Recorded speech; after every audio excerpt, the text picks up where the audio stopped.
Have you ever felt a room hold its breath? Not in fear, but in waiting. A stillness so thick, it feels like the walls themselves are remembering? That's what Sarah felt, stepping back into her childhood bedroom. After 6 months away. 6 months of pretending she was fine. 6 months of silence.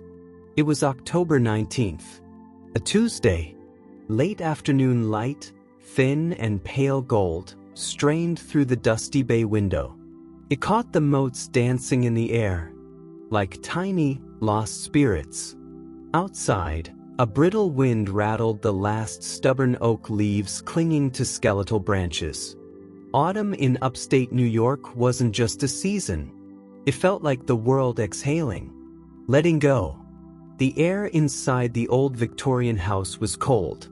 Not just the chill of an unheated room, but the deeper cold of absence, of things unfinished. The smell was a punch to Sarah's gut. But underneath it, the faint, lingering ghost of lemon polish, and her mother's lavender hand cream. Gone 5 months now. Gone. And the silence she left behind was a physical thing. A weight. Sarah dropped her overnight bag just inside the door. The thud echoed too loudly in the hollow quiet. She hadn't planned on coming back so soon. Not after the funeral. Not after packing away her mother's clothes, donating the cheerful, mismatched china, selling the sturdy oak dining table where 1,000 family meals had been shared. The house was sold, closing in 2 weeks. This trip? It wasn't practical. It was necessary. A compulsion she couldn't name. A need to sleep just one more night in her old bed, under the roof that had sheltered her childhood laughter and her mother's final, quiet breaths. Sarah Reed was 32, an architect who designed sleek, modern spaces for other people's futures, while her own felt fractured, stuck. Her sharp bob haircut and tailored wool coat spoke of the competent professional she presented to the world. But here, in the dimming light of her teenage sanctuary, she felt like a child again. But grief wasn't a single, clean wound for Sarah. It was a tangled knot of sorrow, guilt, and a bewildering loneliness that surprised her with its intensity. She'd been close to her mother, best friends really, after her father drifted away years ago. But in those final, difficult months, the cancer, the slow fading, Sarah had been trapped between coasts, a demanding job, a relationship crumbling under the strain of distance and her preoccupation. She'd flown in for weekends, rushed visits filled with medications, quiet conversations, holding her mother's frail hand. But she hadn't been there for the last breath. The phone call from the hospice nurse came at 3:17 a.m., while Sarah was finalizing blueprints in a sterile Los Angeles office. 3,000 miles away. That distance, that not being there, it lived in her bones now. A constant, icy ache beneath the surface of her carefully constructed life. Coming back felt like picking at a scab. Painful, but she needed to bleed, just a little, to prove she could still feel something other than the numb dread that had settled over her like fog. Sarah hadn't expected to find the cat still here. Mabel, her mother's ancient tortoiseshell, 17 years old, a living relic of Sarah's own adolescence. She found her in the kitchen, curled impossibly small, a compact mound of black, amber, and smoky gray fur, on the faded floral cushion of her mother's favorite chair by the cold stove. The cushion still held the faintest indentation of her mother's shape. Mabel didn't lift her head as Sarah entered, just opened one eye, a slow, deliberate blink. Not sleepy, but watchful, assessing. The eye was an extraordinary shade, not just green, but the deep, luminous green of moss on sun-warmed stone. It held an unnerving depth, an ancient knowing. Sarah approached slowly, hesitantly. "Hey, Mabes," she whispered, her voice rough from disuse and the flight. The cat's ear twitched, the very tip missing, a souvenir from a long-ago alley skirmish before her mother rescued her as a bedraggled kitten. Sarah crouched, reaching out a tentative hand. Mabel didn't purr, didn't stretch, just watched that hand as it hovered inches from her head. Her breathing was shallow, almost invisible beneath the thick fur. Sarah remembered this cat as a whirlwind of mischief, knocking trinkets off shelves, demanding laps with insistent headbutts. This stillness, this profound quiet, was new, heartbreaking. Sarah's fingers finally made contact, brushing the fur between Mabel's ears. It wasn't the silky softness of a young cat, but coarser, thinner in places, like well-worn velvet. Beneath it, Sarah could feel the delicate architecture of the old cat's skull. So fragile. Mabel didn't lean into the touch, didn't pull away. She just accepted it. Her single open eye remained fixed on Sarah's face. Unblinking, Sarah saw her own reflection, distorted, in that deep green pool. She saw the exhaustion, the grief she usually kept locked away. It was unsettling, being seen so clearly by a cat. "I know," Sarah murmured, her throat tight. "I miss her too." Mabel slowly, very slowly, closed her eye. A dismissal? Or simply conservation of energy? The silence pressed in again, heavier this time. Sarah straightened up, her knees protesting. The old house creaked, a familiar groan of wood settling in the cooling evening. A sound she'd heard 1,000 times, but now it sounded lonely, like the house itself was sighing. She needed to make up her old bed, the narrow twin tucked under the eaves, with the faded galaxy-patterned comforter she'd loved at 15. Sarah pulled fresh linens from the hall closet, the scent of cedar and mothballs sharp in the still air. Dust coated the smooth wooden floorboards, kicked up in little clouds with each step. Her room looked smaller, shabbier, than she remembered. Posters of bands long disbanded, tacked lopsidedly to the lavender walls. A bookshelf overflowing with well-thumbed paperbacks. A dried corsage from a senior prom, pressed behind glass on the dresser. A museum to a girl she barely recognized anymore. She wrestled the fitted sheet onto the old mattress, the corners stubborn, like they'd forgotten how to be useful.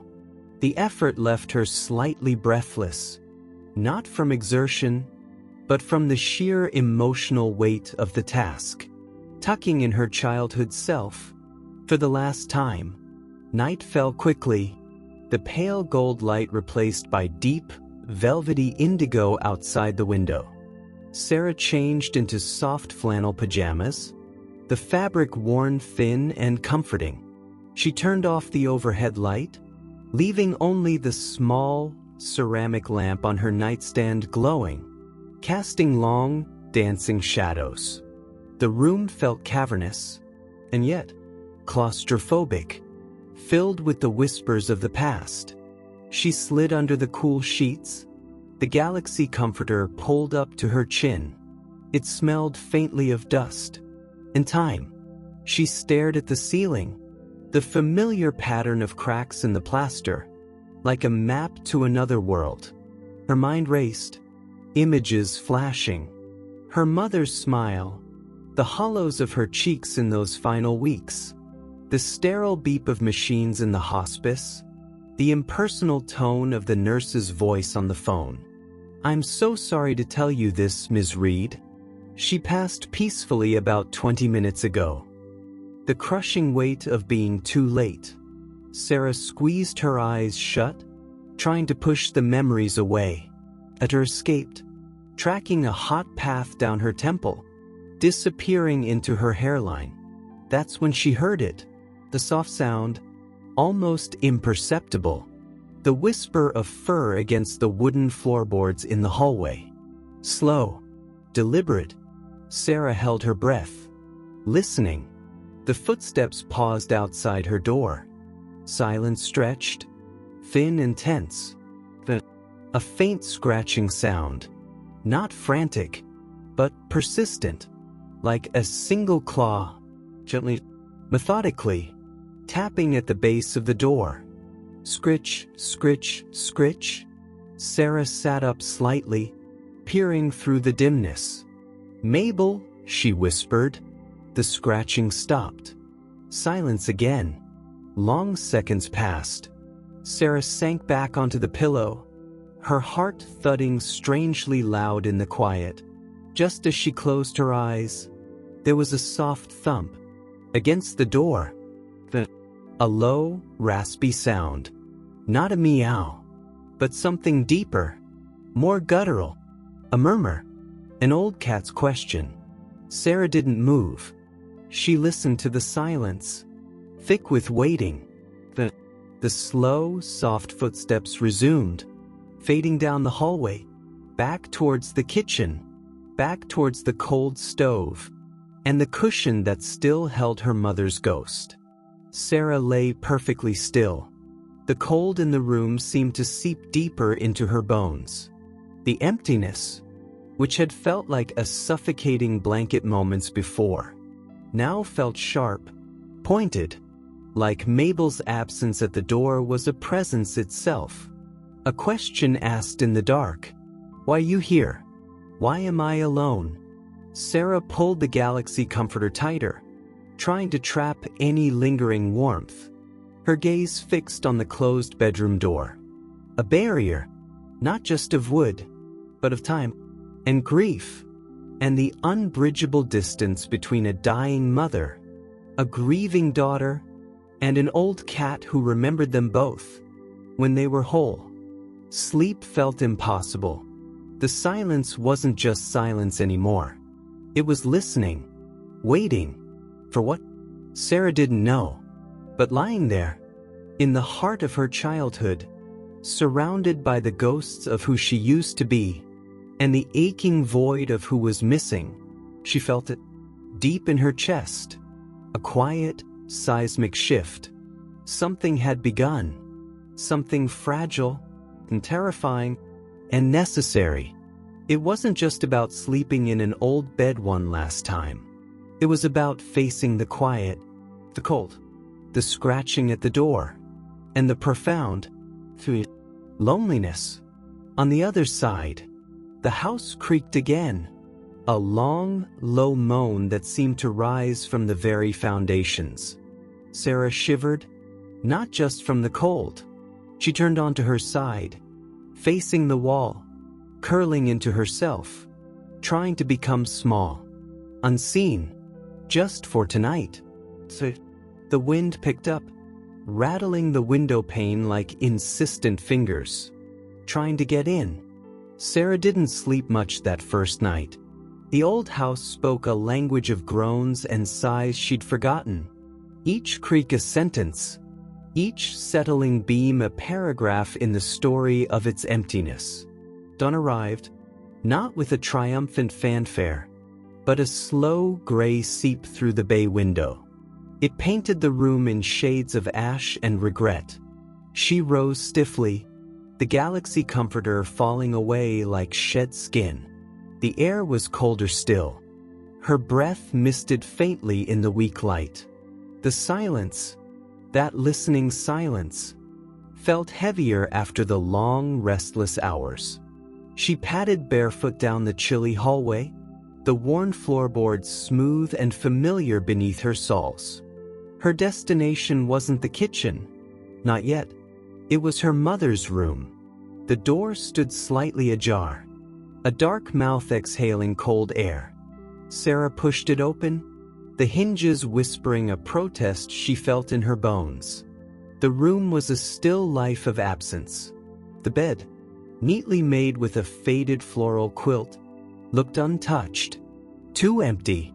Sunlight, pale and reluctant, fell across the polished surface of her mother's dressing table. Dust motes danced where her mother's hairbrush, her small bottle of lavender hand cream, her reading glasses, should have been gone. All gone. Only the ghostly outlines remained on the wood, lighter patches where objects had rested for years. Sarah traced a finger over the faint rectangle where the silver-framed photo of them. Sarah, 12, beaming, arms wrapped around her mother's waist, had sat. She'd taken it with her to it sat on her own dresser now, a bright moment frozen, surrounded by the cool chrome and glass of her present life. Here, in this room, the absence wasn't just visual. It was a scent, or rather, the lack of one. No lavender, no faint, comforting smell of the chamomile tea her mother always sipped in the evenings. Just dust, and stillness, and cold. Sarah sank onto the edge of the bed, the mattress barely yielding beneath her weight. She ran a hand over the quilt, the fabric soft from countless washings. This is where it had happened. Not the hospice, but here. Her mother had insisted. I want to be in my own bed, Sarah. With my own things. With Mabel. And Sarah, 3,000 miles away, drowning in deadlines and a failing relationship, had agreed, trusting the hospice nurses, the promise of regular updates. But the final update came too late. A wave of that familiar, sickening guilt washed over her, hot behind her eyes, tight in her throat. I should have been here. I should have held her hand. A soft sound broke through the suffocating spiral. Rustle. From the doorway, Sarah looked up, wiping hastily at her eyes. Mabel stood there, the small, shadowed silhouette against the dim hallway. She wasn't looking at Sarah. Her ancient green gaze was fixed on the empty space at the foot of the bed, where a worn, circular cushion, now also gone, had once been her nightly throne. Mabel's tail, thick but not as bushy as it once was, twitched once, like a metronome counting a lost rhythm. Then, slowly, painfully slowly, the old cat stepped into the room, not towards the bed, but towards the dressing table. She moved with a stiff-legged gait, each step deliberate, an effort. Sarah held her breath, watching. Mabel stopped beneath the table, where the pale rectangle marked the missing photo's place. She lifted her head, her nose twitching, sampling the air. Not dust, but something else. Something Sarah couldn't smell. A memory trapped in scent molecules? The lingering echo of lavender on skin? Mabel lowered her head and did something Sarah had never seen her do before. She gently, so gently it was almost invisible, bumped her forehead against the leg of the dressing table, right where the lighter patch of wood was. Twice.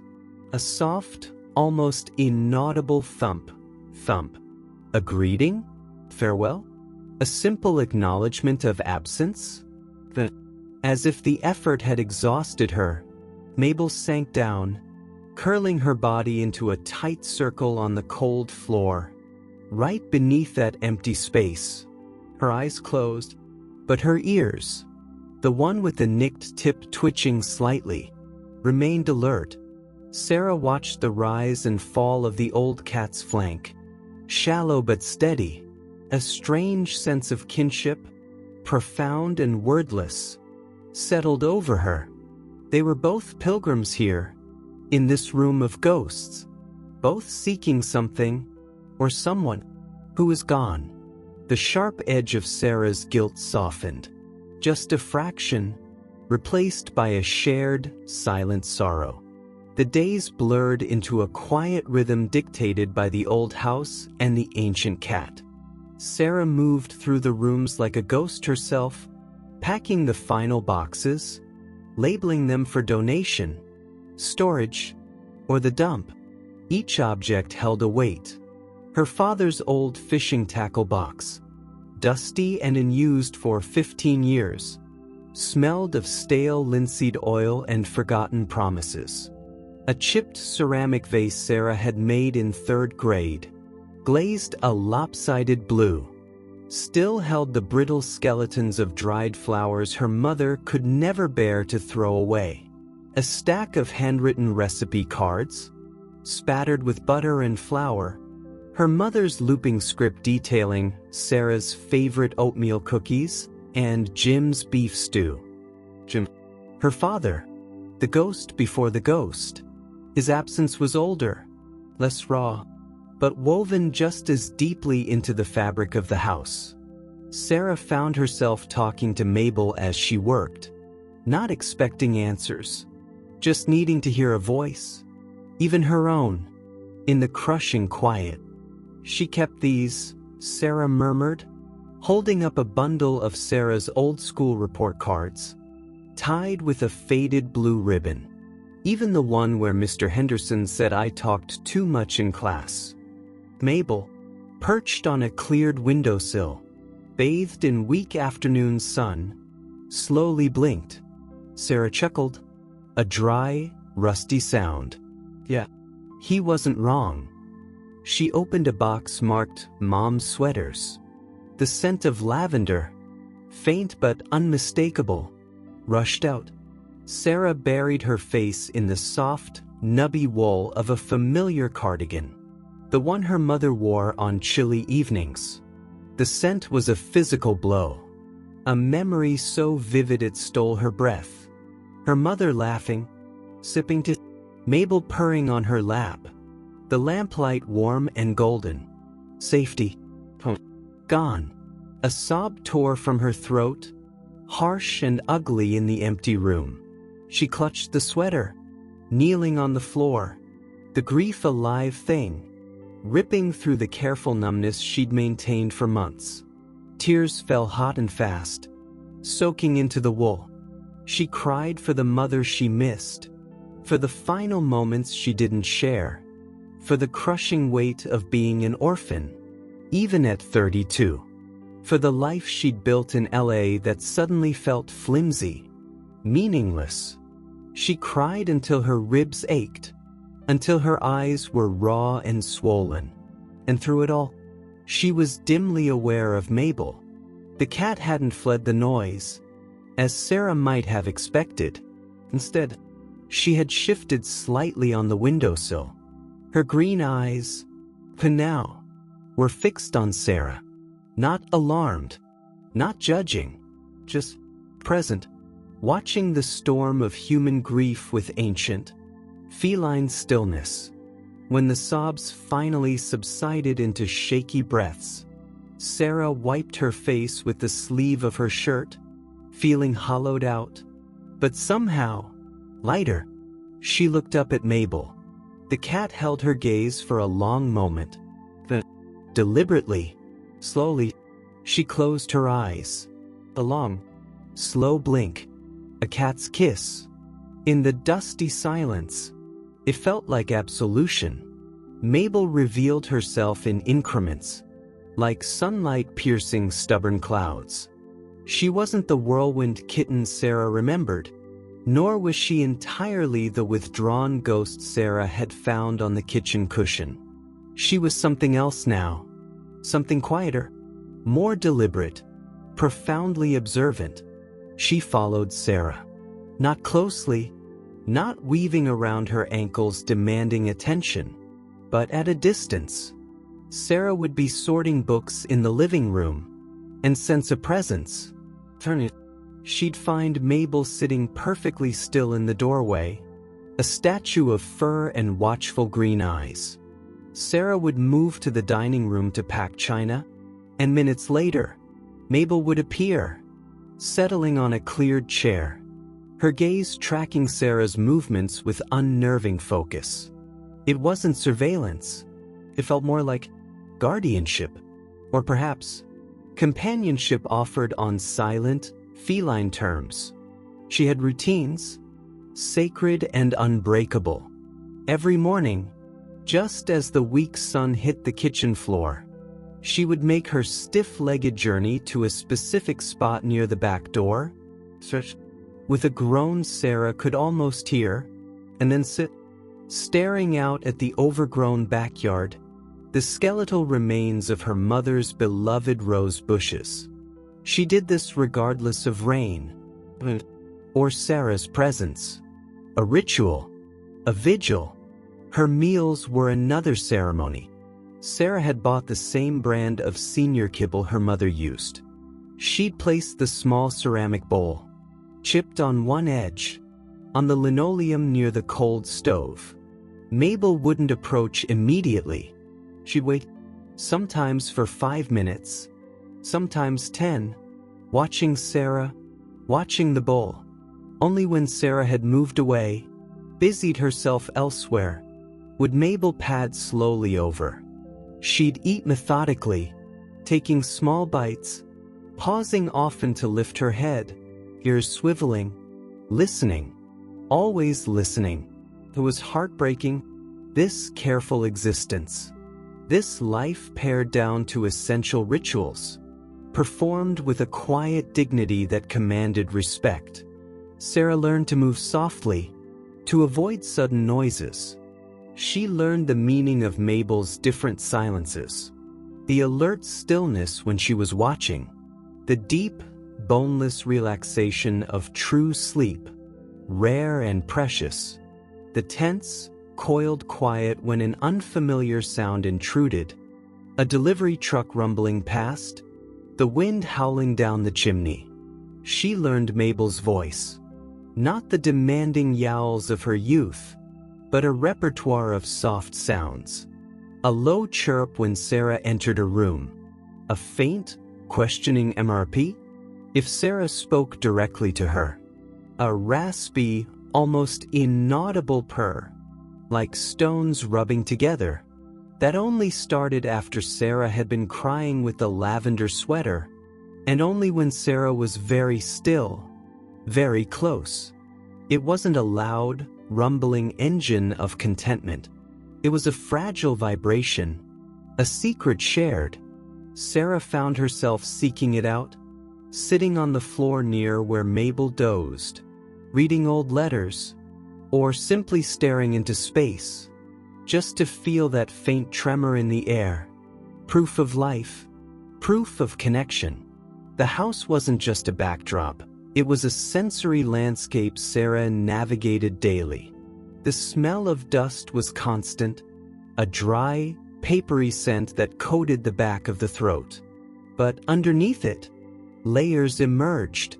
The sharp, clean tang of cardboard from the packing boxes. The musty, sweet smell of old books pulled from shelves. The faint, metallic scent of cold radiators. And always, lingering in certain corners, the ghost of lavender. In her mother's closet, on the wool sweaters, a whisper on the air near Mabel's cushion, as if the cat herself carried the memory of it in her fur. Sarah found herself sniffing the air constantly, like Mabel, seeking traces of the past. Sounds defined the days. The rasp of packing tape being unspooled, loud in the silence. The hollow thud of a box being sealed. The brittle rattle of the last oak leaves against the window panes. The mournful sigh of the wind in the chimney. The soft, rhythmic crunch of Mabel eating her kibble. A sound Sarah found strangely comforting. And the quiet. Oh, the quiet. It wasn't the peaceful quiet of solitude. It was an occupied quiet, thick with the echoes of conversations that would never happen, laughter that had faded, the absence of her mother's soft humming as she worked in the kitchen. It pressed against Sarah's eardrums, a constant, low-level hum of loss.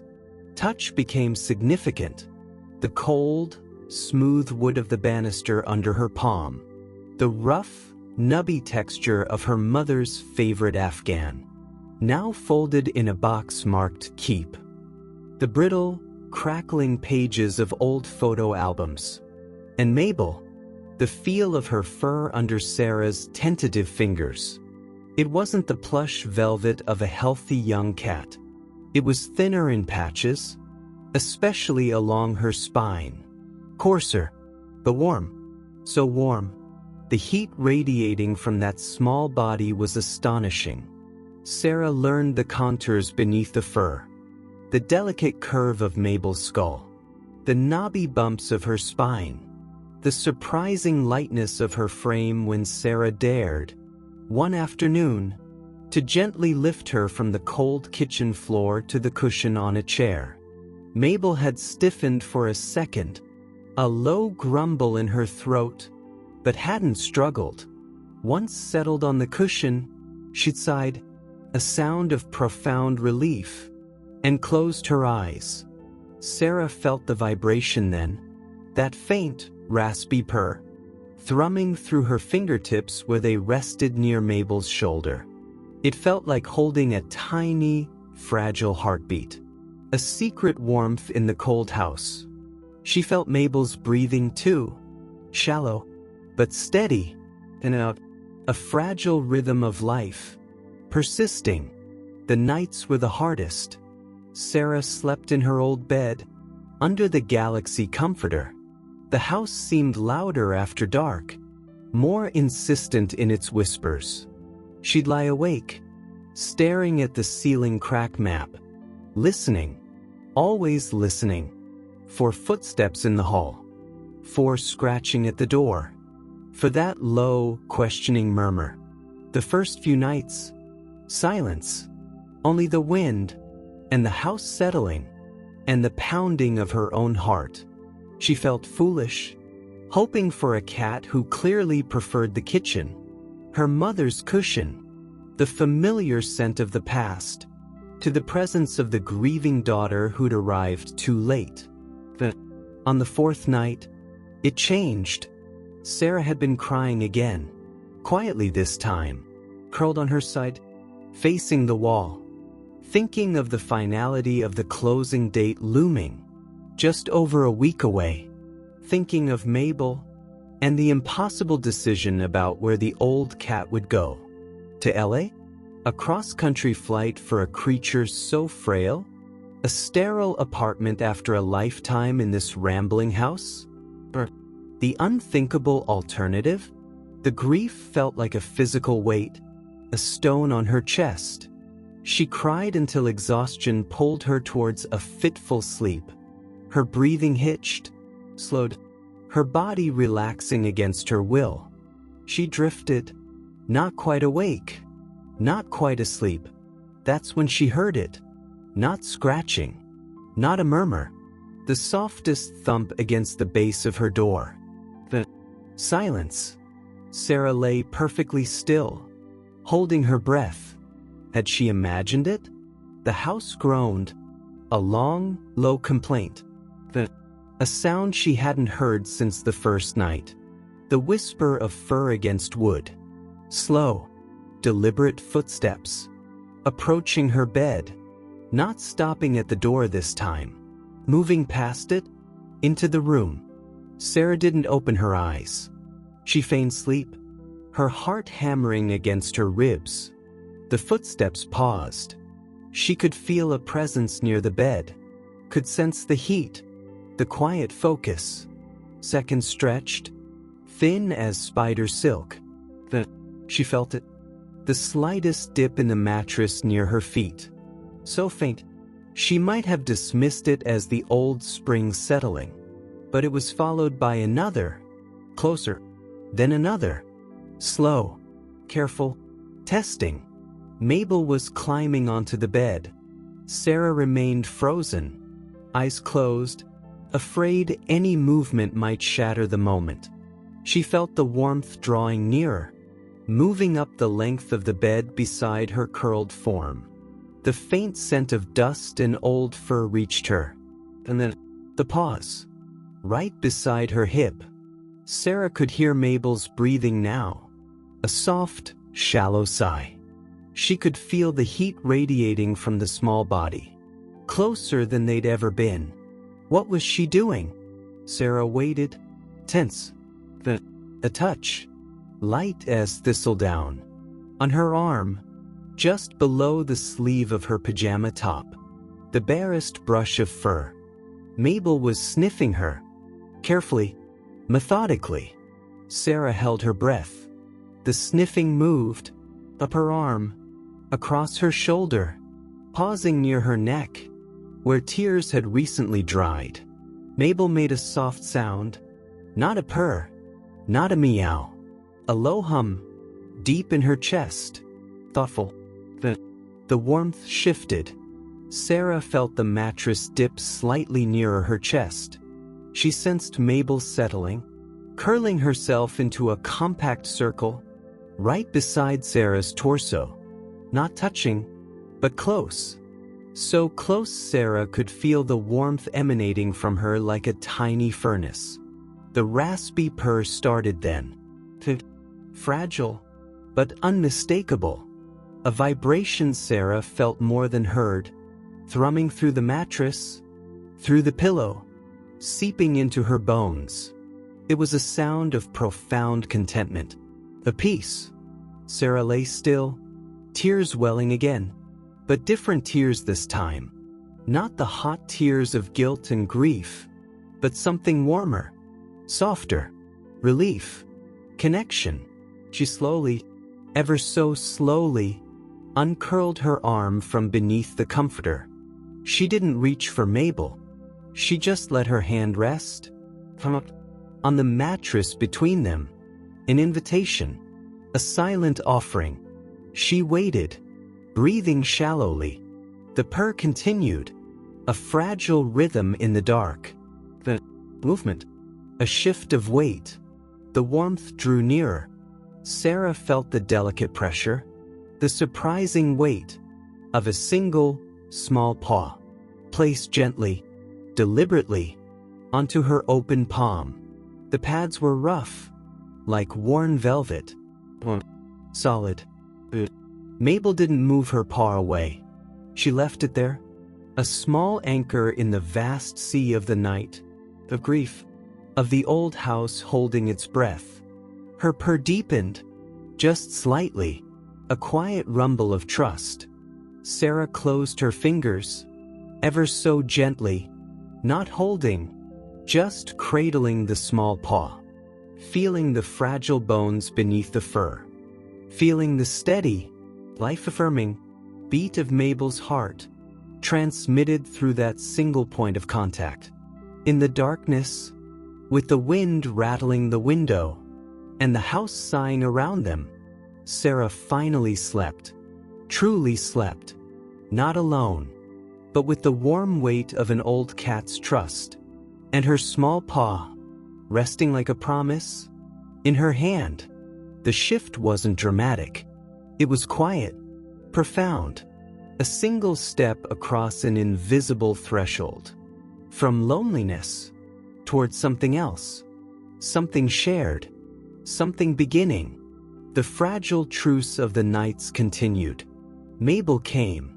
Every night, the soft thump against Sarah's door became a familiar herald, followed by the whisper of paws on wood, the careful climb onto the narrow bed, the slow, deliberate circling, and finally, the settling warmth against Sarah's side. The small paw often found Sarah's waiting hand, or rested lightly on her arm, a silent pact renewed in the dark. It was comfort, a shared warmth against the house's persistent chill. But it wasn't peace. Not entirely, because the days began to twist. Subtly, at first, almost imperceptible shifts in the ancient cat's behavior, like cracks appearing in thin ice. It started with the basement door. The heavy old thing, painted a dull, institutional green decades ago, set under the back stairs near the kitchen.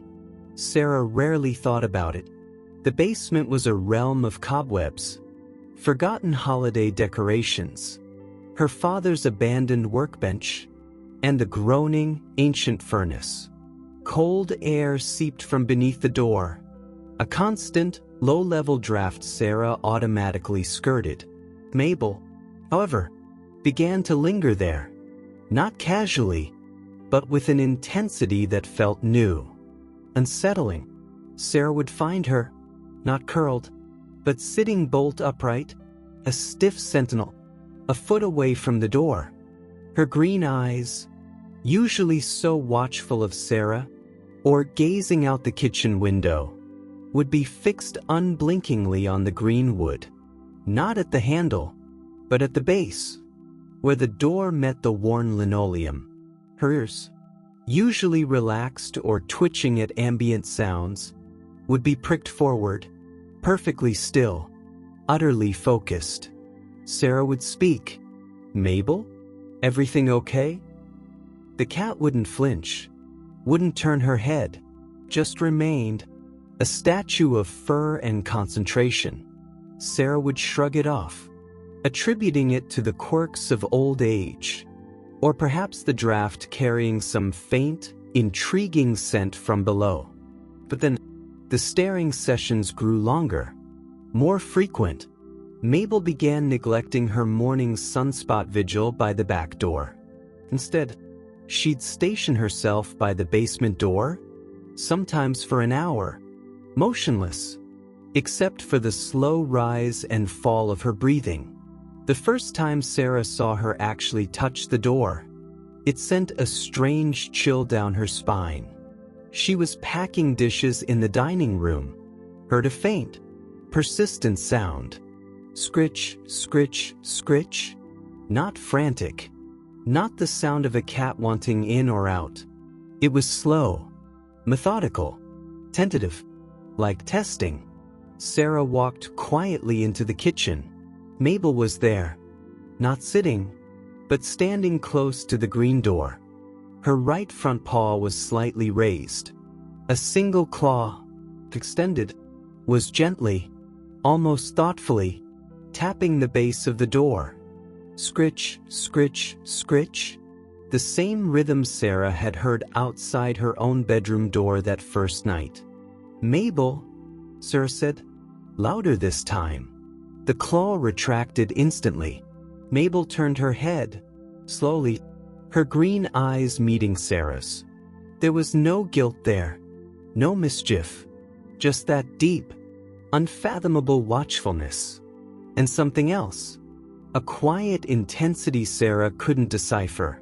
Mabel held her gaze for a long moment, and turned back, lowered herself stiffly to the floor, and resumed her silent vigil, staring at the door's base. The scratching happened again the next day, and the next, always the same spot, always the same slow, testing rhythm. It felt less like a demand, and more like a question, a ritual, a code Sarah couldn't crack.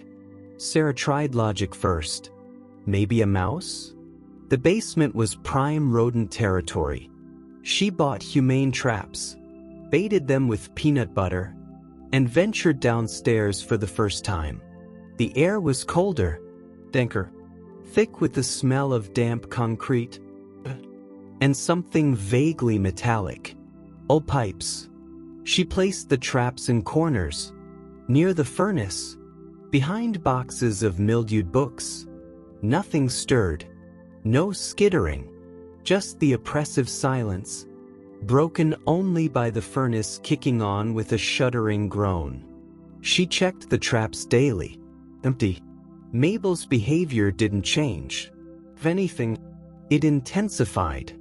She began refusing her food. Sarah would place the bowl down, step away, but Mabel wouldn't approach.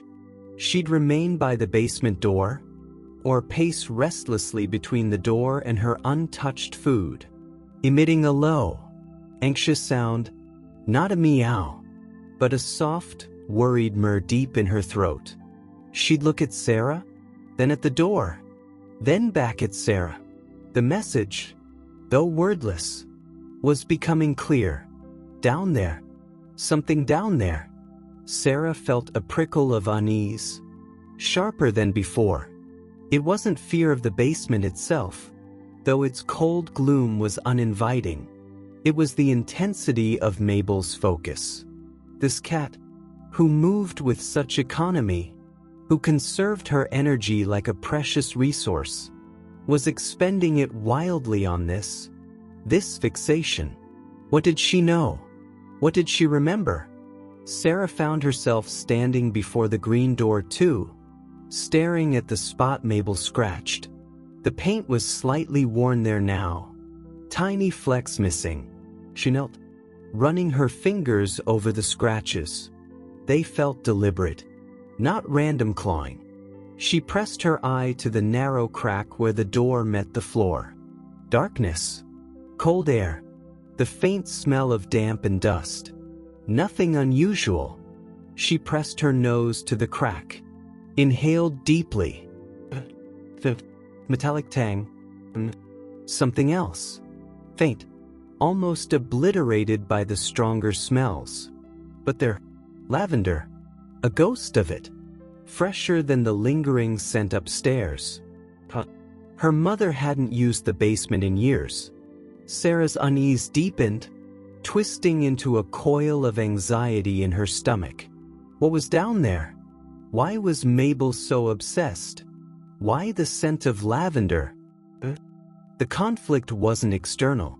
There was no angry neighbor, no looming health crisis for Mabel yet, no argument about the house sale.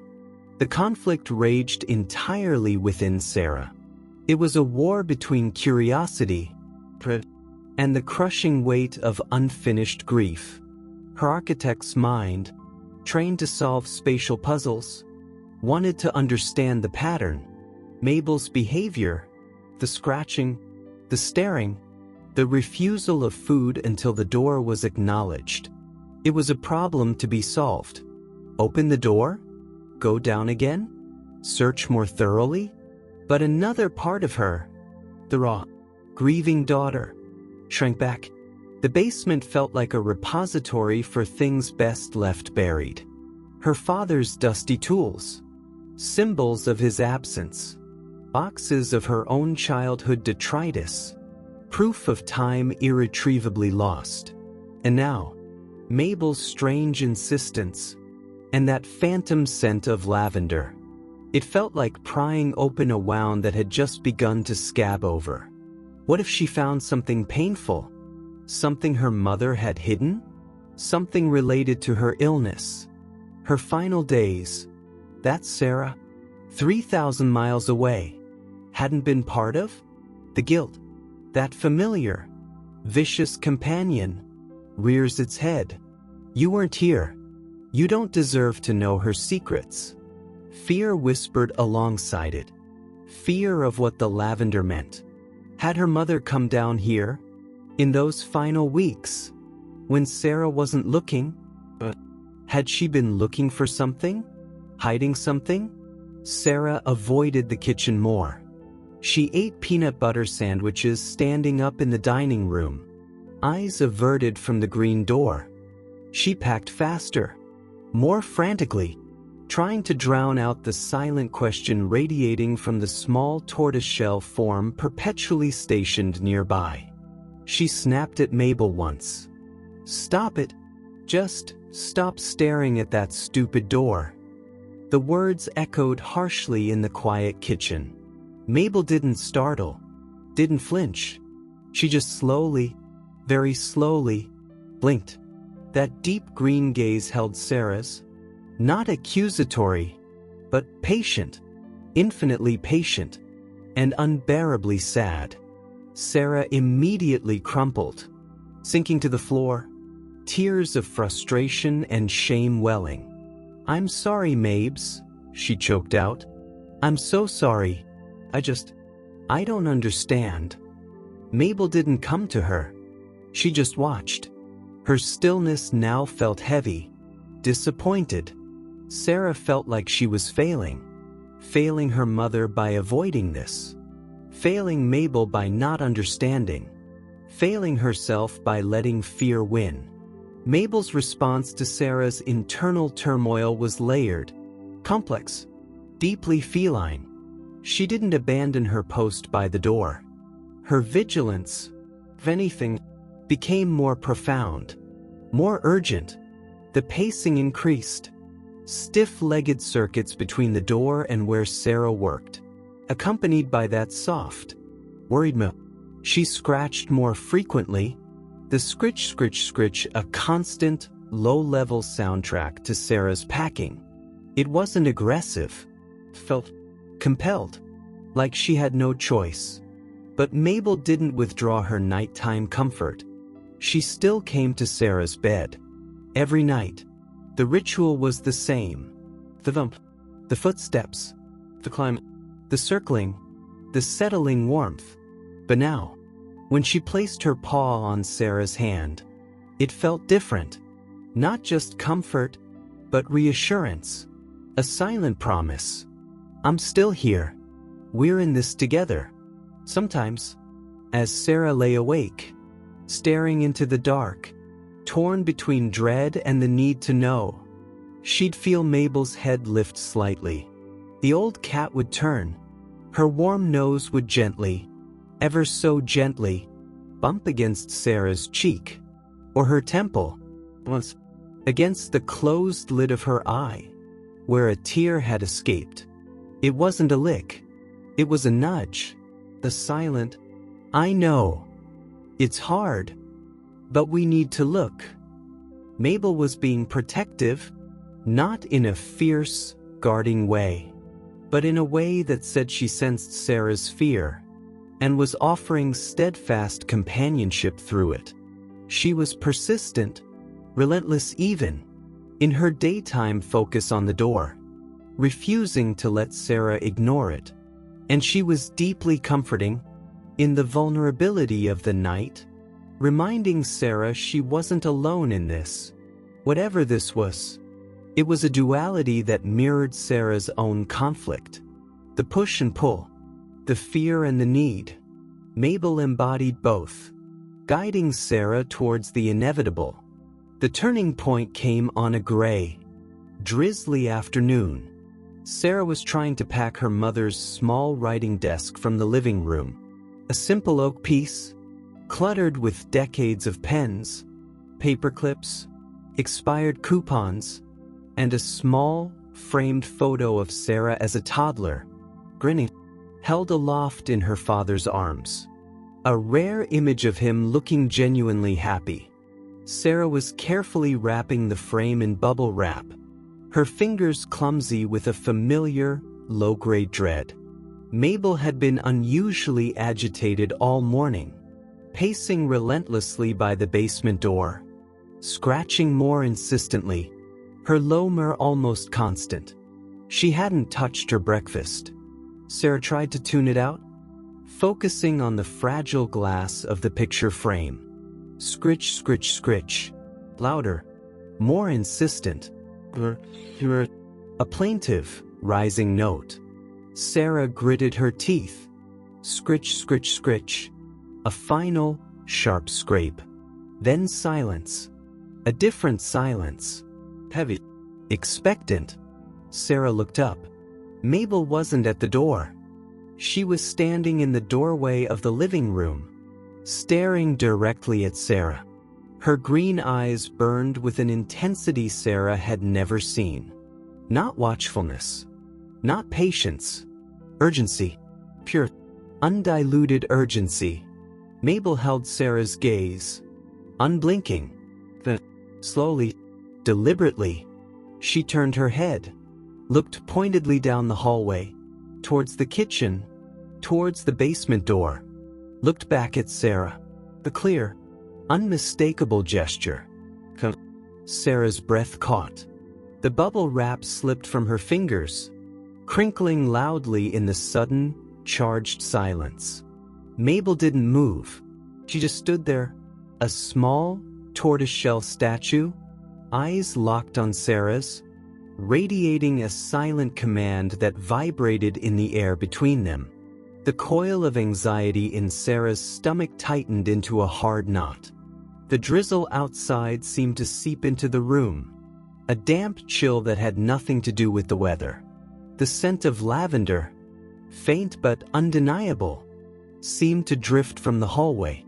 Or was it just her imagination, fueled by fear and Mabel's impossible demand? Sarah looked down at the half-wrapped photo, her father's fading smile. She looked back at Mabel. The ancient cat's gaze didn't waver. There was no judgment now, just necessity, a profound, feline certainty that whatever lay beyond the green door needed to be faced. Sarah swallowed hard. The sound was loud in the quiet. Her heart hammered against her ribs, a frantic drumbeat counterpoint to Mabel's absolute stillness. The conflict wasn't over. The fear wasn't gone. But something in Mabel's eyes, the sheer, unwavering weight of her insistence, broke through Sarah's resistance. It wasn't curiosity that finally moved her. It was trust. Trust in this old cat, who remembered her mother's lavender scent, who guarded her cushion, who offered her paw in the dark, who had never, not once, led her towards harm, only towards difficult truths. Sarah took a shaky breath. Her legs felt weak, made of lead. She carefully set the wrapped picture frame down on the desk. The oak surface felt cold beneath her fingertips. She stood up. The movement felt slow, dreamlike. Mabel watched her, unmoving. Sarah took a step towards the living room doorway. Towards Mabel. The cat didn't retreat. She held her ground, her intense gaze fixed on Sarah's face. Sarah took another step, then another. She reached the doorway. Mabel finally turned, padding silently down the hall, towards the kitchen, not looking back, knowing Sarah would follow. The green basement door loomed at the end of the short hallway. It looked different now, ominous. A threshold. Mabel stopped before it, resuming her familiar sentinel pose. But closer this time, her nose almost touching the scratched paint at the base. She looked back at Sarah, who had stopped a few feet away, her hand pressed against the cool wall for support. Mabel's green eyes held hers for 1, 2, 3 heartbeats. Then, slowly, deliberately, she lowered her head and sniffed, deeply, audibly, at the crack beneath the door. She lifted her head, eyes still on Sarah, and made that sound again. The low, questioning murmur Sarah had first heard outside her bedroom door. Marrow? But this time, it wasn't a question asked in loneliness. It was an invitation, a plea. It's here. Come and see. Sarah's mouth was dry. The scent of lavender seemed stronger now, mingling with the damp, metallic smell seeping from below. What waited behind that door? Not a mouse. Not a forgotten box. Something tied to her mother, to Mabel's unwavering vigil, to the lavender that haunted this house, and Sarah's grief. Mabel scratched once. A single, definitive scratch, then fell silent, waiting. The tension in the narrow hallway was a living thing, thick enough to choke on. The drizzle drummed a soft tattoo on the kitchen window. The old refrigerator hummed its oblivious tune. Sarah looked at the scratched green paint, at the ancient cat, whose entire being was focused on this moment, this threshold. She looked down at her own trembling hand, pressed white against the wall. She thought of the warm paw that sought hers in the dark, the trust offered, the trust demanded now in return. The unanswered question hung between them, heavier than the door itself. Sarah pushed herself away from the wall. Her legs held, barely. She took one step, then another, closing the distance to the green door. To Mabel, The cold draft from beneath it brushed her ankles. The scent of lavender, undeniable now, wrapped around her like a ghostly embrace. Mabel didn't move. She watched, her green eyes wide, unblinking. Sarah's hand, still trembling, reached out, not towards the doorknob, not yet, towards the scratched paint at the base. The spot Mabel obsessed over. Her fingertips hovered, then touched the rough, chipped surface. It felt cold, final.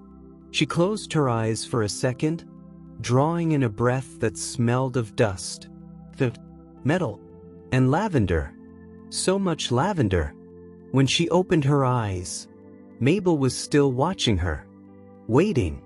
The silent question echoed in the space between them, in the chill draft, in the lingering scent. "Are you ready?" Sarah's fingers curled, her knuckles white.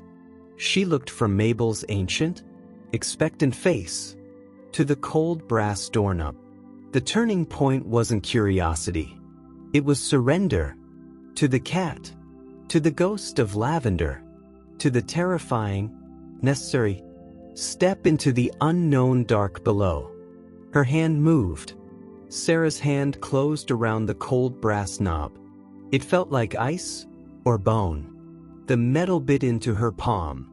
Her knuckles ached from clenching. She glanced down at Mabel. The old cat hadn't moved a muscle. Her green eyes, wide pools reflecting the dim hallway light, were fixed solely on Sarah's face. Unwavering, expectant. Open it. Sarah swallowed, a dry click in her throat. She turned the knob. It resisted, stiff with disuse, then yielded with a rusty screech that ripped through the heavy silence. The sound was shocking, violent. Sarah flinched. Mabel didn't blink. The door swung inwards, revealing only darkness. A wall of cold, damp air rushed out, carrying the basement's signature smells, damp concrete, ancient dust, the metallic tang of old pipes, and, undeniably, lavender. Stronger now. Not a ghost, but a presence. Sarah fumbled for the light switch just inside the door frame. Her fingers found the familiar, grimy toggle. She flicked it. A single, bare bulb hanging from the ceiling far below sputtered to life. Its weak, yellowish glow barely penetrated the gloom, casting long, distorted shadows down the steep wooden stairs. It illuminated dust motes dancing in the frigid air, like agitated spirits. Sarah peered down. The stairs descended into shadow. The familiar shapes of stored clutter lay below, indistinct, menacing in the poor light. Her heart hammered, a frantic bird trapped in her ribs. She looked back at Mabel. The cat was still staring at her, but now, her gaze flickered, just for a fraction of a second, down towards the stairs. Then back to Sarah's eyes. "Go down." Sarah gripped the doorframe. Her legs felt like water. The cold air swirling up made her shiver violently. This felt like trespassing, like opening a tomb. Mabel took a single step forward, stopping at the very top of the stairs. She didn't look down. She kept her eyes locked on Sarah. Her tail gave one slow, deliberate flick. A silent command. Sarah took a breath that felt like shards of glass in her lungs. She placed one foot on the top step.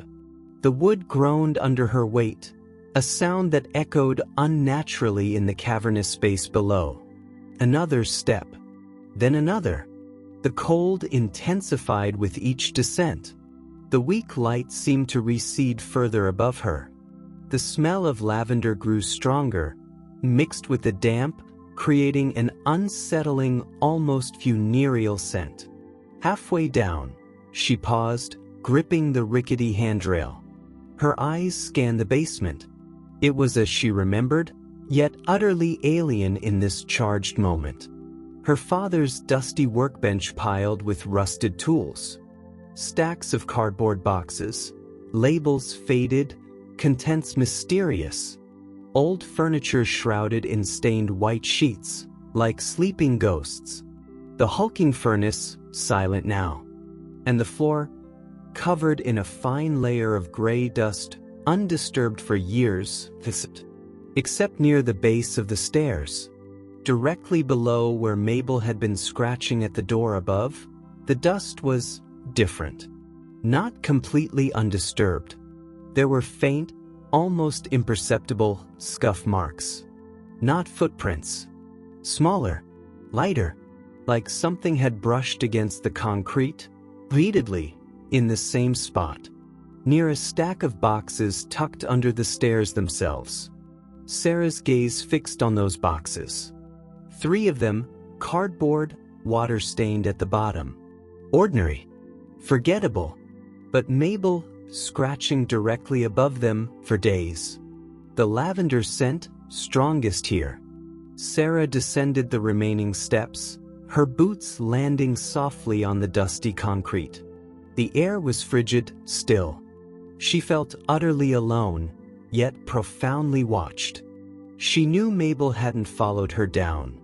The cat remained at the top, a silent sentinel in the doorway, a small silhouette against the hallway light. Sarah walked slowly towards the boxes under the stairs. Each step kicked up little puffs of dust that hung in the weak light. Her pulse roared in her ears. The scuff marks led right to the middle box. It was pushed slightly back, deeper into the shadowy recess under the stairs. Sarah crouched, the cold of the concrete seeping through her jeans. She reached out, her hand trembling violently now, and pulled the middle box forward. It was heavier than she expected. Dust cascaded off its top. The cardboard felt damp, fragile. She peered inside. Oh, books. Hardcovers, spines cracked, titles obscured by dust and mildew. Disappointment, sharp and sudden, warred with the lingering dread. Just books? She lifted one out, a thick volume. The complete works of Robert Frost. Her mother's favorite poet. A wave of sadness washed over her, but it didn't explain the lavender. Mabel's fixation. She placed the book carefully on the floor. Reached in again. More books. A layer of them. She lifted another, then another, her movements growing more frantic, less careful. Dust filled her nostrils, making her cough. Nothing. Just books. She reached deeper, her arm disappearing into the box up to her elbow.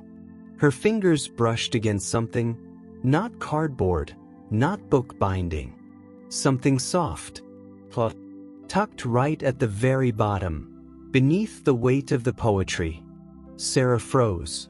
Her breath hitched. Slowly, carefully, she worked her fingers around the object. It was small, pliable. She pulled it out. A drawstring bag, made of faded, pale blue cotton.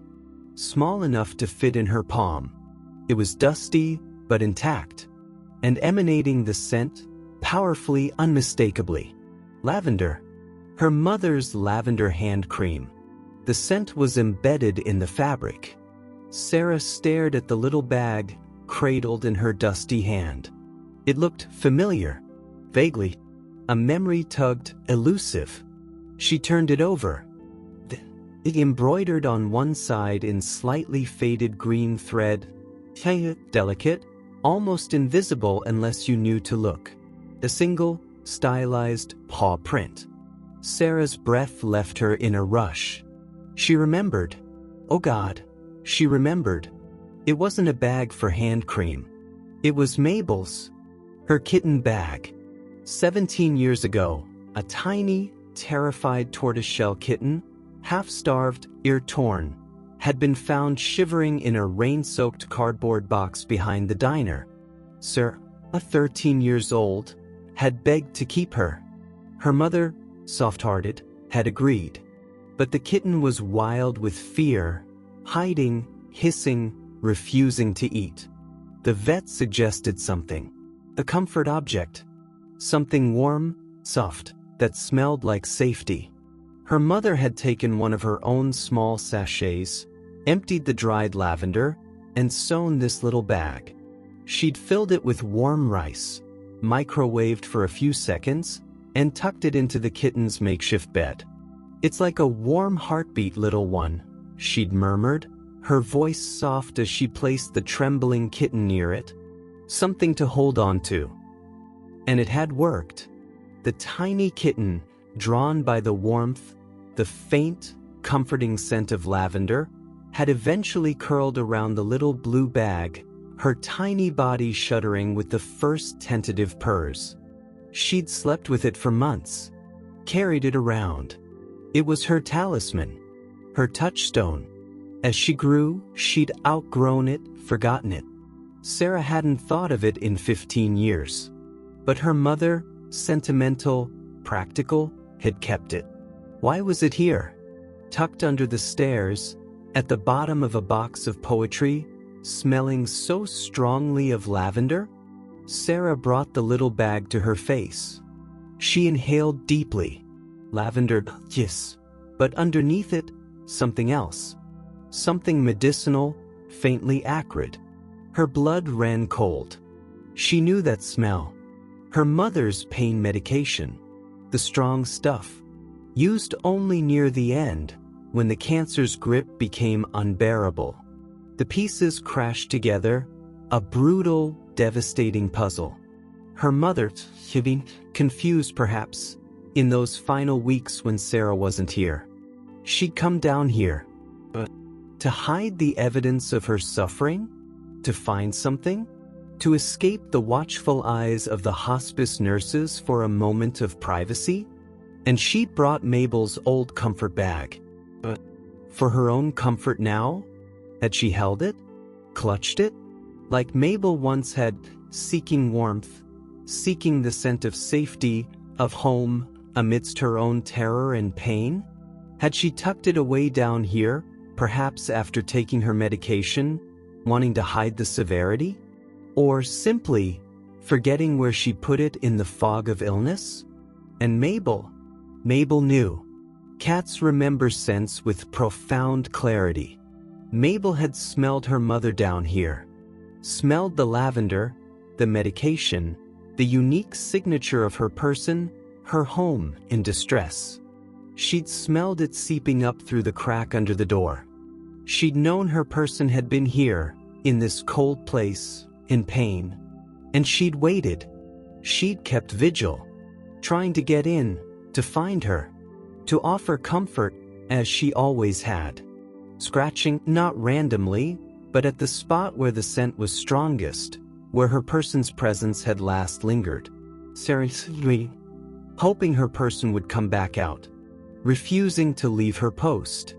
Refusing to eat, consumed by the need to be near, to understand, to help. And when Sarah came, Mabel, in her ancient, feline way, had tried to tell her, had led her here, to the last place her mother had sought comfort alone. With the small blue bag, the symbol of comfort she'd once given to a frightened kitten, now clutched by a frightened woman facing the end. The wave hit Sarah like a physical blow. It wasn't just grief.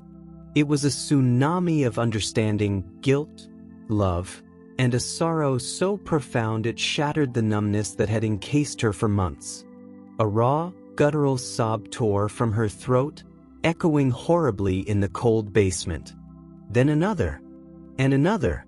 She collapsed forward, onto her knees in the dust, clutching the little blue bag to her chest. She rocked, her body convulsing with the force of her weeping. Tears streamed down her face, hot and endless, carving paths through the grime. She saw it all.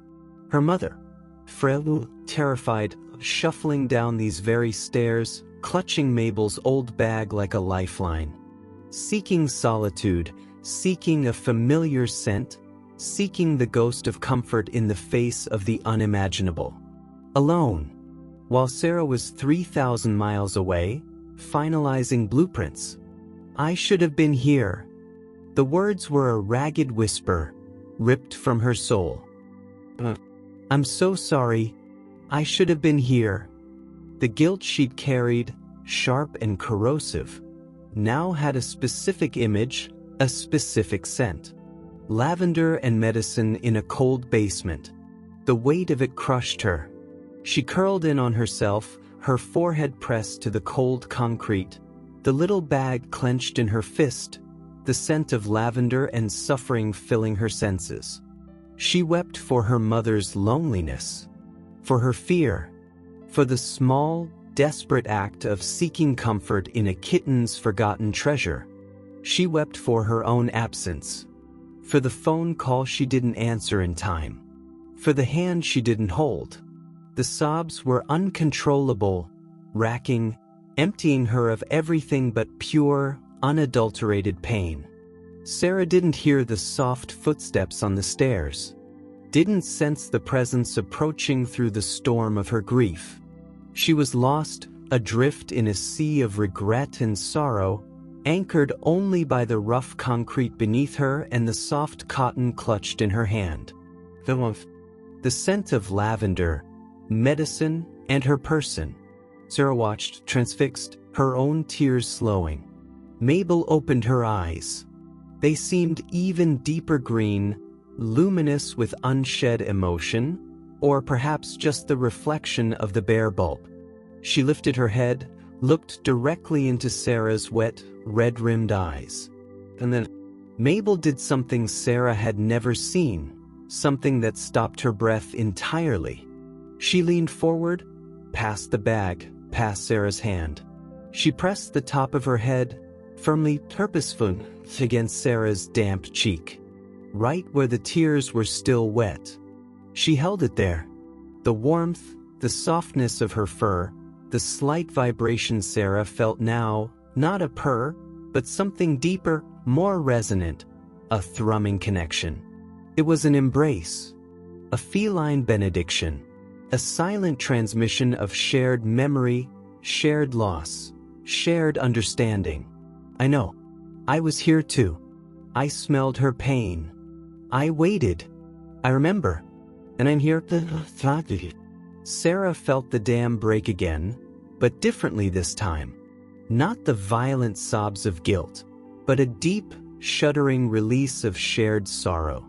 She dropped the little bag, her hands coming up, trembling, to cradle Mabel's fragile head, to feel the delicate bones, the soft fur, the warmth radiating from this ancient creature who had witnessed her mother's final, secret struggle and had led her daughter to understand. She buried her face in Mabel's neck, inhaling the scent of dust, old cat, and beneath it, the faintest ghost of lavender clinging to her fur. She wept, quietly now, her tears soaking into Mabel's thick ruff. Mabel didn't pull away. She stood firm, leaning into the contact, her head still pressed against Sarah's cheek. Her body, small and stiff, became a pillar Sarah could lean on. Her presence, a silent acknowledgement of the unbearable truth, made it somehow bearable. They stayed like that, kneeling together in the dusty basement gloom, surrounded by forgotten things and the echoing scent of lavender and loss. The little blue bag lay on the concrete between them, a silent witness. Sarah cried for her mother, not just her death, but her fear, her loneliness in that final descent. She cried for Mabel, who had known, who had waited, who had tried to reach her person through a closed door. She cried for herself, for the guilt that could finally begin to transform, because she saw now. She understood the hidden chapter. Mabel's small, powerful gesture wasn't just comfort. It was absolution. It was the cat saying, "You couldn't be here then, but you are here now, and so am I." We remember her together. The raw connection, forged in shared grief and the unearthing of a hidden pain, was the emotional climax. Not a shout, but a whisper in the dark. Not a solution, but an understanding. The truth was out. The lavender had a source, The scratching had a reason. The absence, both her mother's and Mabel's initial distance, had a heartbreaking context. Sarah held Mabel, and Mabel, in her own way, held Sarah back. In the cold basement, surrounded by the ghosts of the past, they finally grieved together. For the woman who had loved them both. For the comfort she'd sought, and given even at the end. Holding a kitten's bag, seeking warmth, just as Sarah now sought warmth from the kitten grown old. The circle was complete. Painful, beautiful, devastatingly real. The silence that followed Sarah's quieting tears wasn't empty anymore. It was filled with the shared rhythm of their breathing, the faint warmth radiating between them, and the lingering, bittersweet scent of lavender, a final gift from a mother who, even in her fear, had remembered how to offer comfort. The basement didn't feel like a tomb anymore. It felt like a chapter closed. Sarah didn't rush back upstairs. She stayed kneeling on the cold concrete.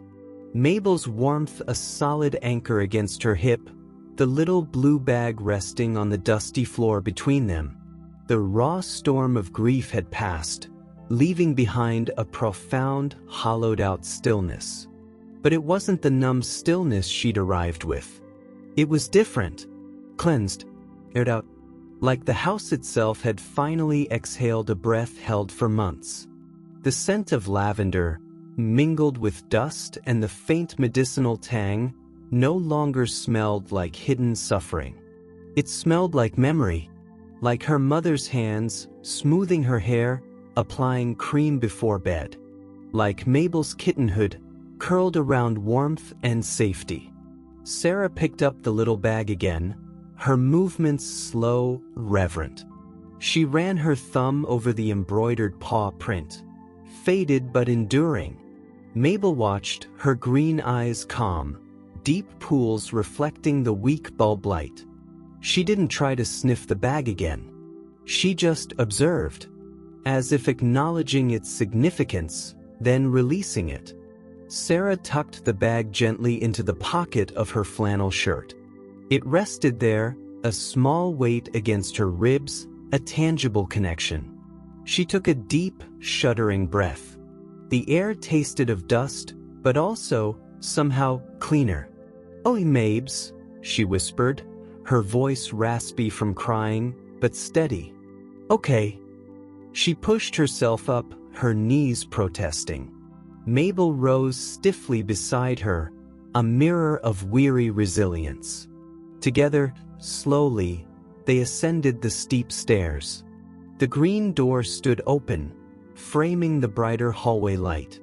Stepping through it felt like crossing back into a different world. A world still shadowed by loss, but no longer haunted by the specter of an unanswered question. Sarah closed the basement door behind them. The click of the latch was final. She didn't lock it. There was nothing left to hide down there. Mabel didn't glance back. She padded down the hallway, her stiff gait purposeful, heading not towards the kitchen, but towards the living room. Sarah followed, feeling strangely weightless, adrift in the aftermath of the emotional deluge. The days that followed held a new rhythm. Not frantic packing fueled by avoidance, but a slower, more deliberate process. Sarah moved through the rooms with a different kind of focus. The grief was still there, a familiar ache, but it had softened around the edges. The crushing guilt, the sharp blade of "I should have been here," hadn't vanished. But it had shifted. Seeing her mother's hidden pain, understanding Mabel's silent vigil, had reframed it. It wasn't just about Sarah's absence at the very end. It was about the complex, messy reality of her mother's final journey, a journey Sarah hadn't been privy to, but one Mabel had borne witness to in her own way. The lesson wasn't about blame, but about the limitations of presence, even when you love fiercely. Her mother, proud, private, hadn't wanted her daughter to see the full extent of her fear in the basement. She'd sought solace alone, clutching a symbol of comfort she herself had created. Sarah hadn't failed by being absent in that specific moment. Her mother had chosen solitude. Understanding that, truly feeling it, lifted a suffocating weight. She learned that grief isn't linear. It isn't a mountain you conquer. It's a landscape you learn to inhabit, with valleys of sorrow, plateaus of quiet remembrance, and unexpected moments of peace, like sunlight breaking through storm clouds.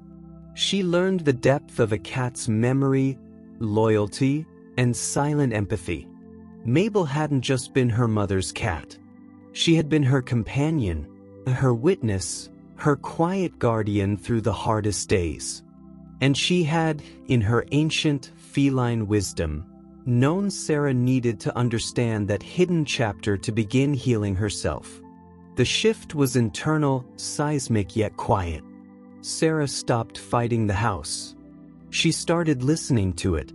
To its sighs, its creaks, the way the afternoon light fell across the dusty floorboards in the empty dining room. It wasn't just a shell waiting to be sold. It was a repository of a lifetime of love, laughter, arguments, quiet moments, and yes, profound sorrow. Her job wasn't just to empty it, but to acknowledge it, to honor the life lived within these walls before letting it go. Mabel changed too.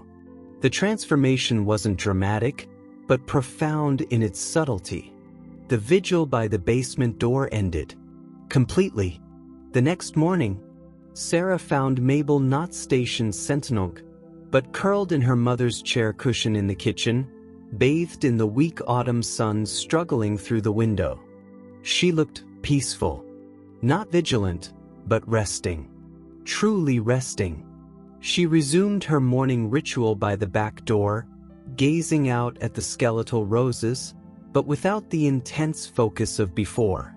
It was contemplation, not waiting.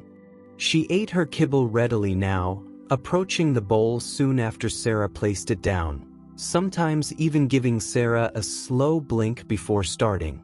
The anxious pacing stopped. The low, worried murmur vanished.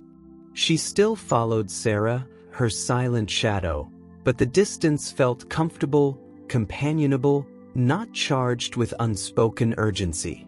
One afternoon, Sarah was sitting on the floor of the living room, sorting through a box of old photographs, the little blue bag resting beside her. Mabel patted and surveyed the scene, and instead of sitting watchfully in the doorway, she walked right up to Sarah. She didn't demand attention. She simply, gracefully, for all her stiffness, lowered herself onto the rug beside Sarah's leg, within touching distance. She curled up, resting her chin on her paws, her green eyes half closed, watching Sarah sort the photos. The raspy purr started, faint but steady, a warm vibration Sarah felt through the floorboards. It was an offering of presence, simple and profound. Sarah reached out, her fingers brushing the warm fur between Mabel's ears. Mabel didn't pull away. She leaned, ever so slightly, into the touch. Her purr deepened, just a fraction. A quiet affirmation. Another change. She started joining Sarah in other rooms during the day. Not just shadowing, but choosing to be near. Sarah would be washing dishes, and look down to find Mabel sitting patiently near the sink, gazing out the window. She'd be reading old letters at the clear dining table, and Mabel would be curled on a chair nearby, dozing, her flank rising and falling peacefully. It wasn't constant closeness. There were still long stretches where Mabel sought solitude, sleeping deeply on her cushion, recharging. But the invisible barrier, the distance Sarah had felt initially, had dissolved. Mabel was present, openly, peacefully. It felt like the old cat, having completed her final vigil for her person, having guided her person's daughter to a necessary truth, was finally allowing herself to simply be. to rest, to accept comfort, to share space. It was a gift Sarah hadn't realized she craved. The rhythm of their days together took on a new, comfortable shape. Mornings began not with Sarah waking alone in the narrow bed, tense and listening, but often with the warm weight of Mabel curled against her side, or the soft sound of the cat stretching nearby. Sarah would open her eyes, see the familiar cracks in the ceiling, and feel not the sharp pang of loss, but a quiet melancholy, softened by the living warmth beside her. Breakfast was shared. Sarah would make coffee, the bitter aroma cutting through the dusty air. Mabel would sit near her bowl, waiting patiently, sometimes offering a soft chirp when Sarah approached with the kibble. Sarah started talking more, not just narrating her packing, but sharing fragments of memory sparked by objects. Foods. Mom's favorite mixing bowl. Remember Christmas cookies? Flour everywhere. Mabel would listen, blinking slowly, her presence a silent audience that made the memories feel less solitary. Lunch was often sandwiches eaten sitting on the floor, surrounded by half-packed boxes. Sarah's back against a wall, Mabel nearby, basking in a patch of sun if it appeared. The silence wasn't heavy anymore. It was companionable, filled with the small sounds of existence. Sarah's chewing, Mabel's soft breathing, the rustle of paper, the distant sigh of the wind. Evenings brought a new ritual. Sarah started lighting a single candle on the cleared mantelpiece in the living room as dusk fell. Not for ceremony, but for light, and a fragile sense of warmth against the encroaching dark. She'd sit on the floor, the little blue bag often in her lap, and Mabel would usually join her, curling up nearby, her green eyes reflecting the flickering flame. They wouldn't do anything, just sit. Sarah would think, or not think, remember, or simply breathe. Mabel would watch the candle, or sleep, a picture of ancient contentment. It was a space carved out for quiet reflection, shared without words. Nights, of course, were still defined by the old bed. Mabel came. Every night. The soft thump, the footsteps, the climb, the circling, the settling warmth. But it felt different now. Not just comfort offered, but comfort shared. A mutual anchoring against the memories the house held in the dark. Sarah often fell asleep with her hand resting lightly on Mabel's side, feeling the fragile rise and fall of her breathing, the faint, reassuring purr vibrating through her palm. The house still creaked. The wind still rattled the windows. But the listening silence, the waiting tension, was gone, replaced by a profound, shared quiet. The mystery of the basement was solved. The lavender had a source, the scratching a heartbreaking reason. But other small mysteries remained, as they always do in old houses, in long lives. Why had her mother kept Sarah's third-grade macaroni art? What was the story behind the chipped porcelain doll in the attic trunk? Who was the stern-faced woman in the sepia photograph tucked inside the dictionary? Sarah didn't feel compelled to solve them all. Some stories, she realized, were meant to remain half-told, belonging solely to the people who lived them. The peace came from letting go of the need to know everything, from accepting the incomplete picture, from honoring the mystery as part of the tapestry. The biggest question, the one that had brought her back, felt answered. Sleeping in her old bed one last time, it hadn't just been about nostalgia. It had been a pilgrimage to the heart of her grief, guided by an old cat's silent persistence. And she'd found not just pain, but understanding, connection, and the fragile beginnings of peace. The house sale proceeded. The realtor came, her crisp efficiency a jarring contrast to the house's lingering aura of memory. Sarah signed papers. dates were set. The closing loomed, a concrete endpoint. But the panic Sarah might have felt weeks ago, the desperate urge to cling, was muted.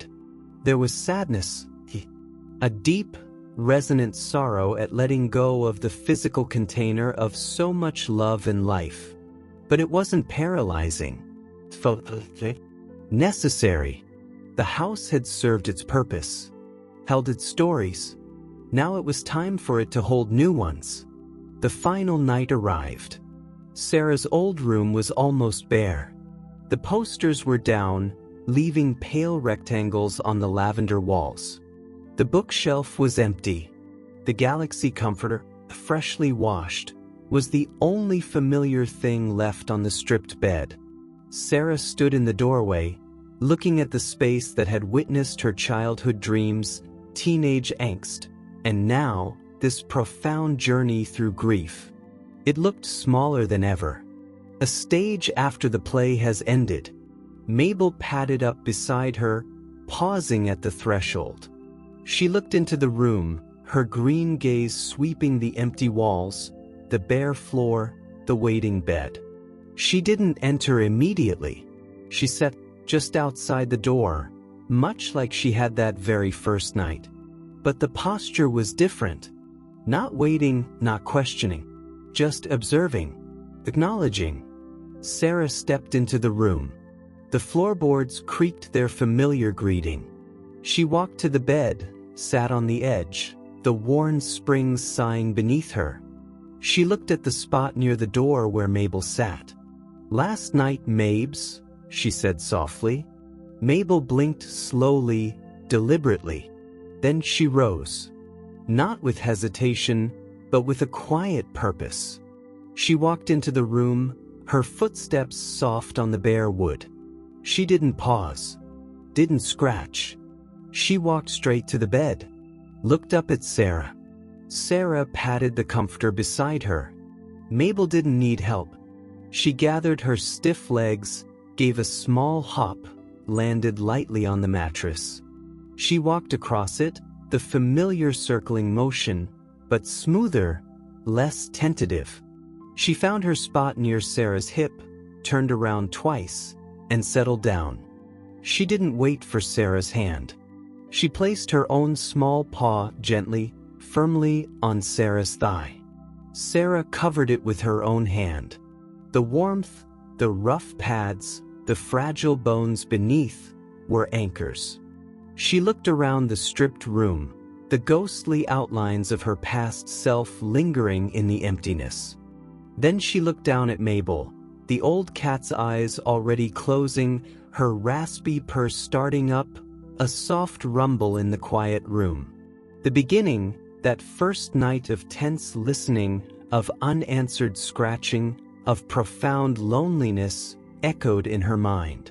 But the circle wasn't just closed. It was filled with understanding, filled with shared sorrow and unexpected comfort, filled with the quiet presence of an old cat who had led her through the dark, and now rested beside her, at peace. Sarah switched off the lamp. Moonlight, pale and cool, streamed through the bay window, painting silver patterns on the bare floor. She slid under the Galaxy comforter, its familiar scent a comfort.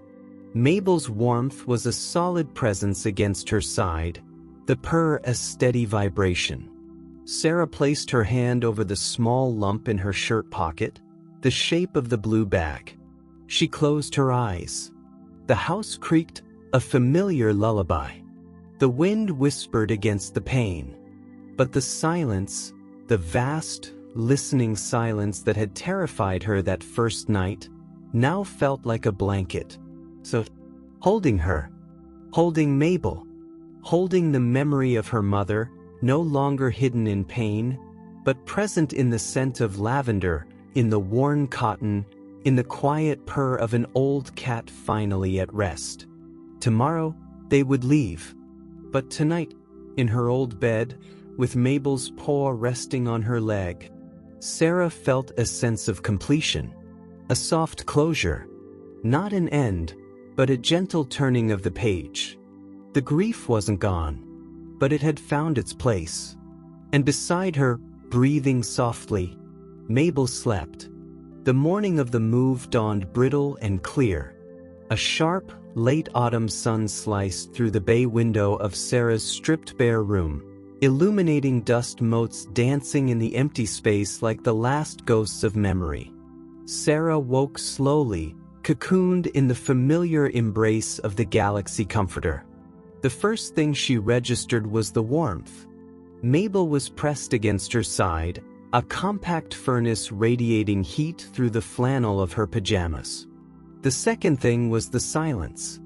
Not the heavy, listening silence of before, but a deep, peaceful quiet, broken only by the soft, rhythmic sigh of Mabel's breathing.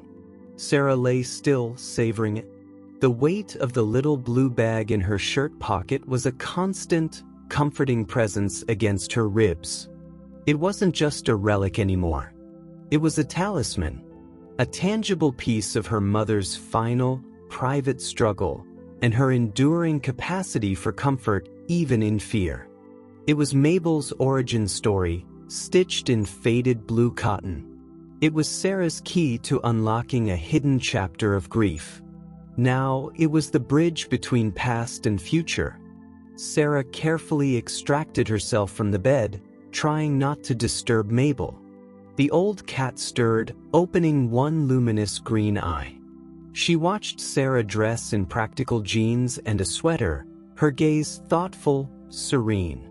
She didn't follow Sarah downstairs immediately. She stretched, a long, luxurious unfolding of stiff limbs, then settled back into the warmth Sarah had left behind, tucking her nose under her tail. A picture of ancient contentment in the morning sun. Sarah smiled, a soft ache in her chest. This peace, Mabel's peace, felt like the most precious gift unearthed from the whole painful journey back.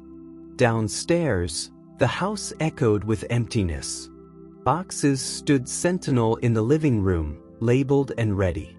The scent of dust and packing tape was pervasive, but underneath it, Sarah could swear she caught the faintest, sweetest ghost of lavender from the bag in her pocket. She moved through the familiar motions of the last morning, brewing coffee in the percolator her mother had loved, its cheerful gurgle a final song in the quiet kitchen. She poured kibble into Mabel's chipped ceramic bowl, placing it on the cold linoleum near the stove one last time. Mabel descended the stairs with her usual stiff-legged dignity, pausing to blink slowly at Sarah before approaching her breakfast. She ate methodically, pausing occasionally to glance around the kitchen, her gaze lingering on the now silent green basement door, then moving to the empty space where her mother's chair had been. Not with sorrow, Sarah noted, but with a quiet acknowledgement.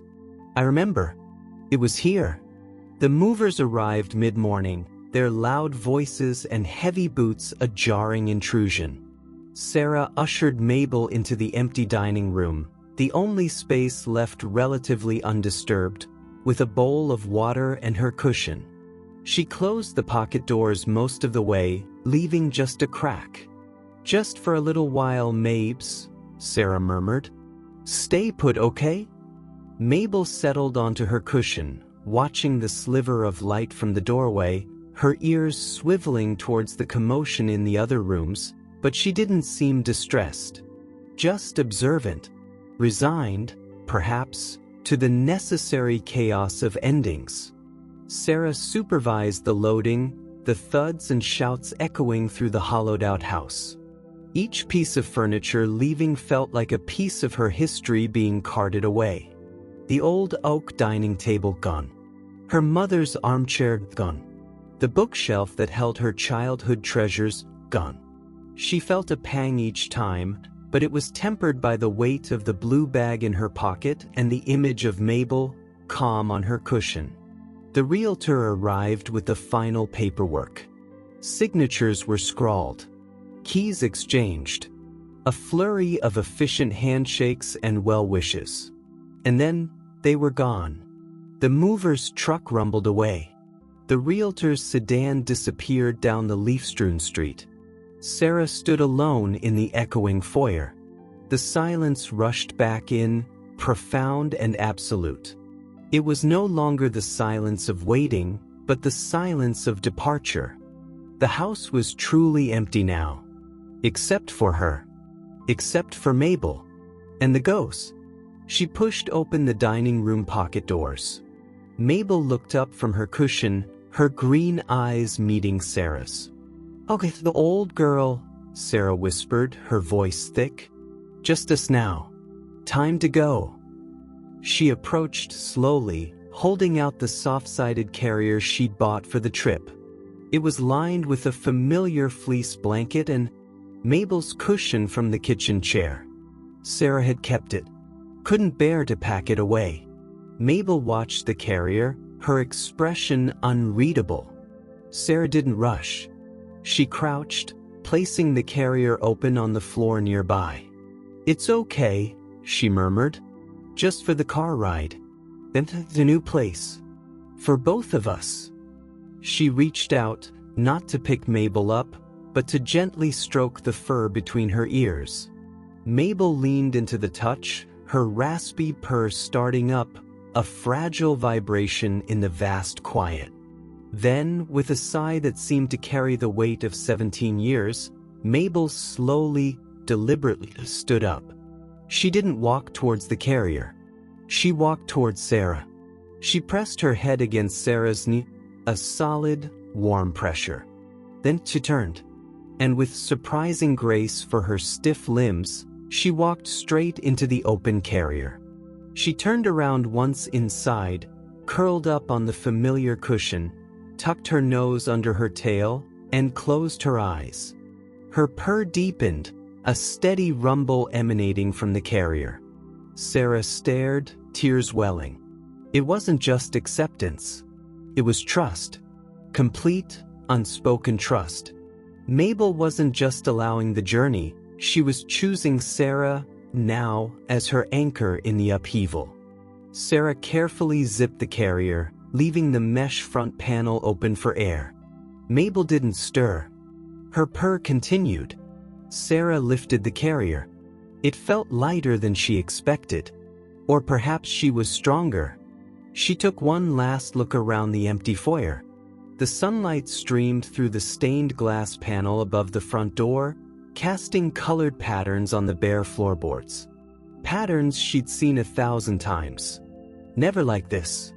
Never for the last time. She breathed in deeply.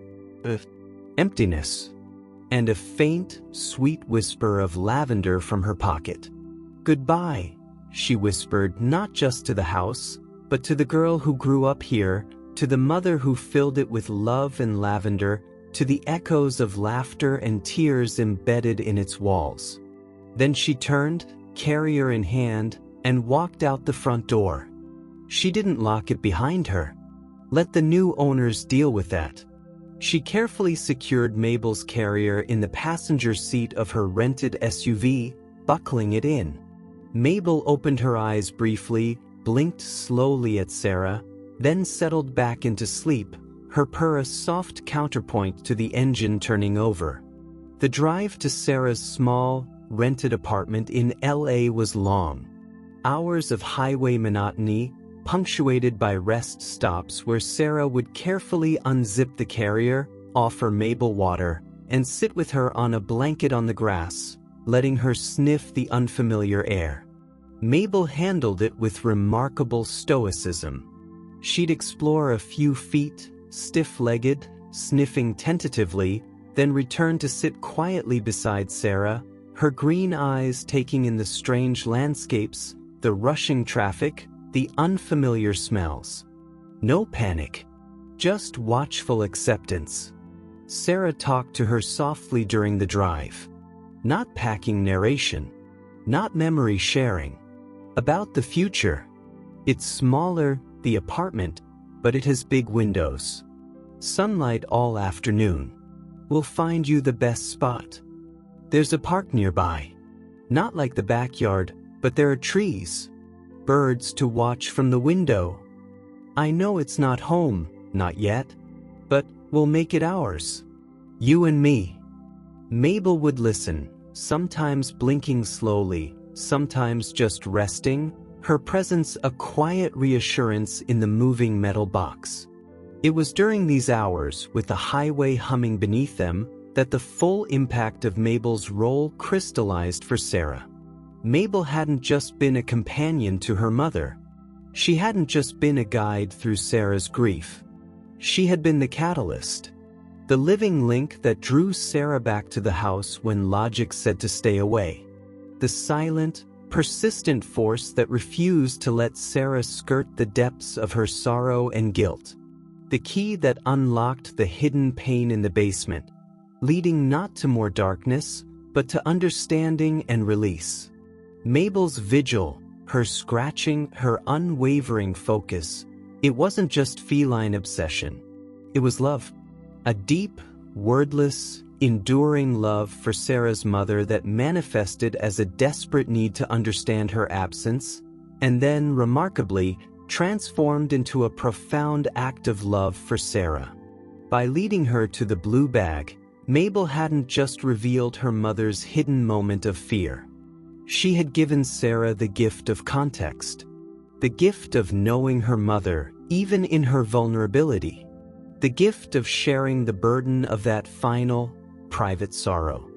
And in doing so, Mabel had freed Sarah, freed her from the paralyzing guilt, freed her to grieve fully, and then, crucially, to begin moving forward. The blue bag wasn't just a keepsake. It was Mabel's final gift from her mother, passed to Sarah through the cat's silent insistence. It was the tangible proof that love persists, even in fear, even in absence, and finds ways to comfort across generations and species. Narratively, Mabel wasn't just a character. She was the heart, the quiet engine that drove Sarah's emotional arc from isolated grief to connected healing. Her impact wasn't just emotional, it was the entire reason the story unfolded as it did. They arrived at the LA apartment as dusk painted the sky in streaks of orange and purple. The apartment was small, modern, impersonal, chrome, white walls, gleaming hardwood floors. A stark contrast to the rambling Victorian. Sarah set Mabel's carrier down gently in the center of the empty living room. She unzipped it slowly. Mabel emerged cautiously, sniffing the air, her ears swiveling, taking in the unfamiliar scents and echoes. She took a few stiff steps, her claws clicking softly on the hardwood. She looked small, vulnerable, out of place. Sarah's heart clenched. Had she made a terrible mistake? Dragging this old soul across the country to a sterile box? She placed Mabel's cushion in a patch of fading sunlight near the sliding glass door leading to a tiny balcony. She put down the familiar ceramic bowl of water and kibble nearby. Mabel approached the cushion, sniffed it deeply, then sank down onto it with a heavy sigh. She looked out the glass door at the city lights starting to twinkle below. Not with fear, Sarah realized. With quiet observation. Sarah began the task of bringing in boxes. The movers would come tomorrow with the furniture, but she had essentials: an air mattress, bedding, a lamp, a kettle, her suitcase, and a single box marked Essentials, Kitchen and Mabel. As she worked, unfolding the air mattress in the bedroom, arranging her few things, she kept checking on Mabel. The old cat remained on her cushion, watching the lights, occasionally glancing at Sarah moving in the unfamiliar space. Her purr started again, soft but steady, an anchor in the newness.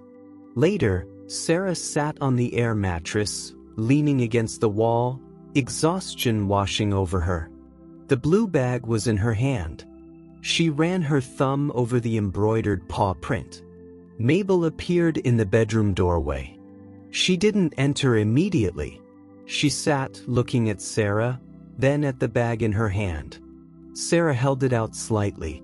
Remember this, Mabes? Mabel slowly blinked. Then she walked into the room. Not to Sarah, but to the closet door, which stood slightly ajar.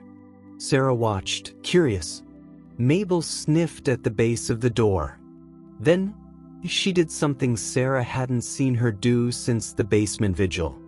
She raised her right front paw. A single claw extended. Gently, thoughtfully, she tapped the smooth, new wood of the closet door.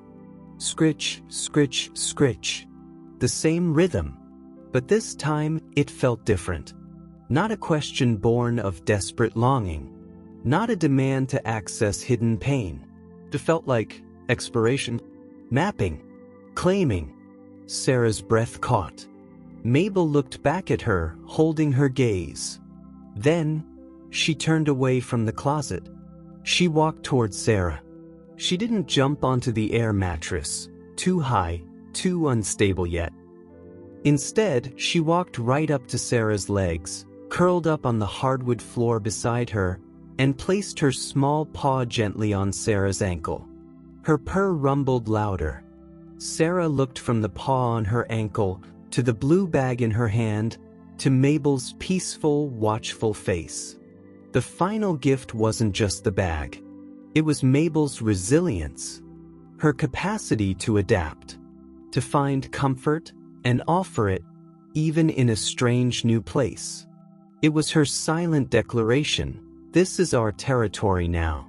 We start here." And in that moment, Sarah knew what she needed to do. Not just for herself, but for Mabel.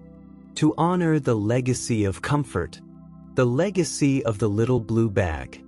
A few days later, the apartment was still chaotic with half-unpacked boxes, but it was starting to feel lived in. Sarah's sleek modern furniture looked slightly absurd, but her mother's Afghan was draped over the back of the sofa. Mabel's cushion was in a permanent sunspot. The blue bag sat on Sarah's new, minimalist nightstand. Sarah stood by the sliding glass door, watching Mabel watch the pigeons on the balcony railing. She took a deep breath. She pulled out her phone. She hadn't planned this. It felt impulsive, necessary. She searched for local animal rescues. She found one nearby, Positive Futures. She scrolled through their adoption listings. Not for herself. Not yet. But for the future Mabel was helping her see. A future where comfort was offered, received, and passed on. She bookmarked the page. Then, she knelt beside Mabel. "Hey, Mabes," she said softly. Mabel turned her head, green eyes luminous. Sarah gently scratched under her chin. When the time is right, long from now, I hope, would you help me pick out a friend? Someone who might need a warm bag? Or just a safe place?" Mabel didn't purr louder. She didn't meow. She simply, slowly, deliberately closed her eyes. A long, slow blink. Then opened them again, gazing steadily at Sarah. In the quiet of the new apartment, with the city humming beyond the glass, it felt like a promise. A passing of the torch. The blue bag wasn't the end of the story. It was the beginning of a new one. Mabel's impact was clear. She hadn't just helped Sarah heal the past. She had unlocked the door to a future shaped by compassion, by the understanding that comfort, however small, however seemingly insignificant, a warm rice bag, a paw on an ankle, a safe place offered, is the most powerful legacy of all. Sarah rested her hand lightly on Mabel's warm back, feeling the fragile rise and fall of her breathing, the steady rumble of her purr. The old cat leaned into the touch. The final gift wasn't an object, or even an action. It was the quiet, unshakable knowledge Mabel had imparted. Love doesn't end. It transforms. It finds new homes. It opens new doors. And sometimes, it arrives quietly on an old bed, scratches persistently at a basement door, and leaves behind a small, blue bag smelling of lavender and hope. The silence in the Los Angeles apartment wasn't the silence of the old house. It wasn't thick with waiting, heavy with ghosts, or chilled by absence.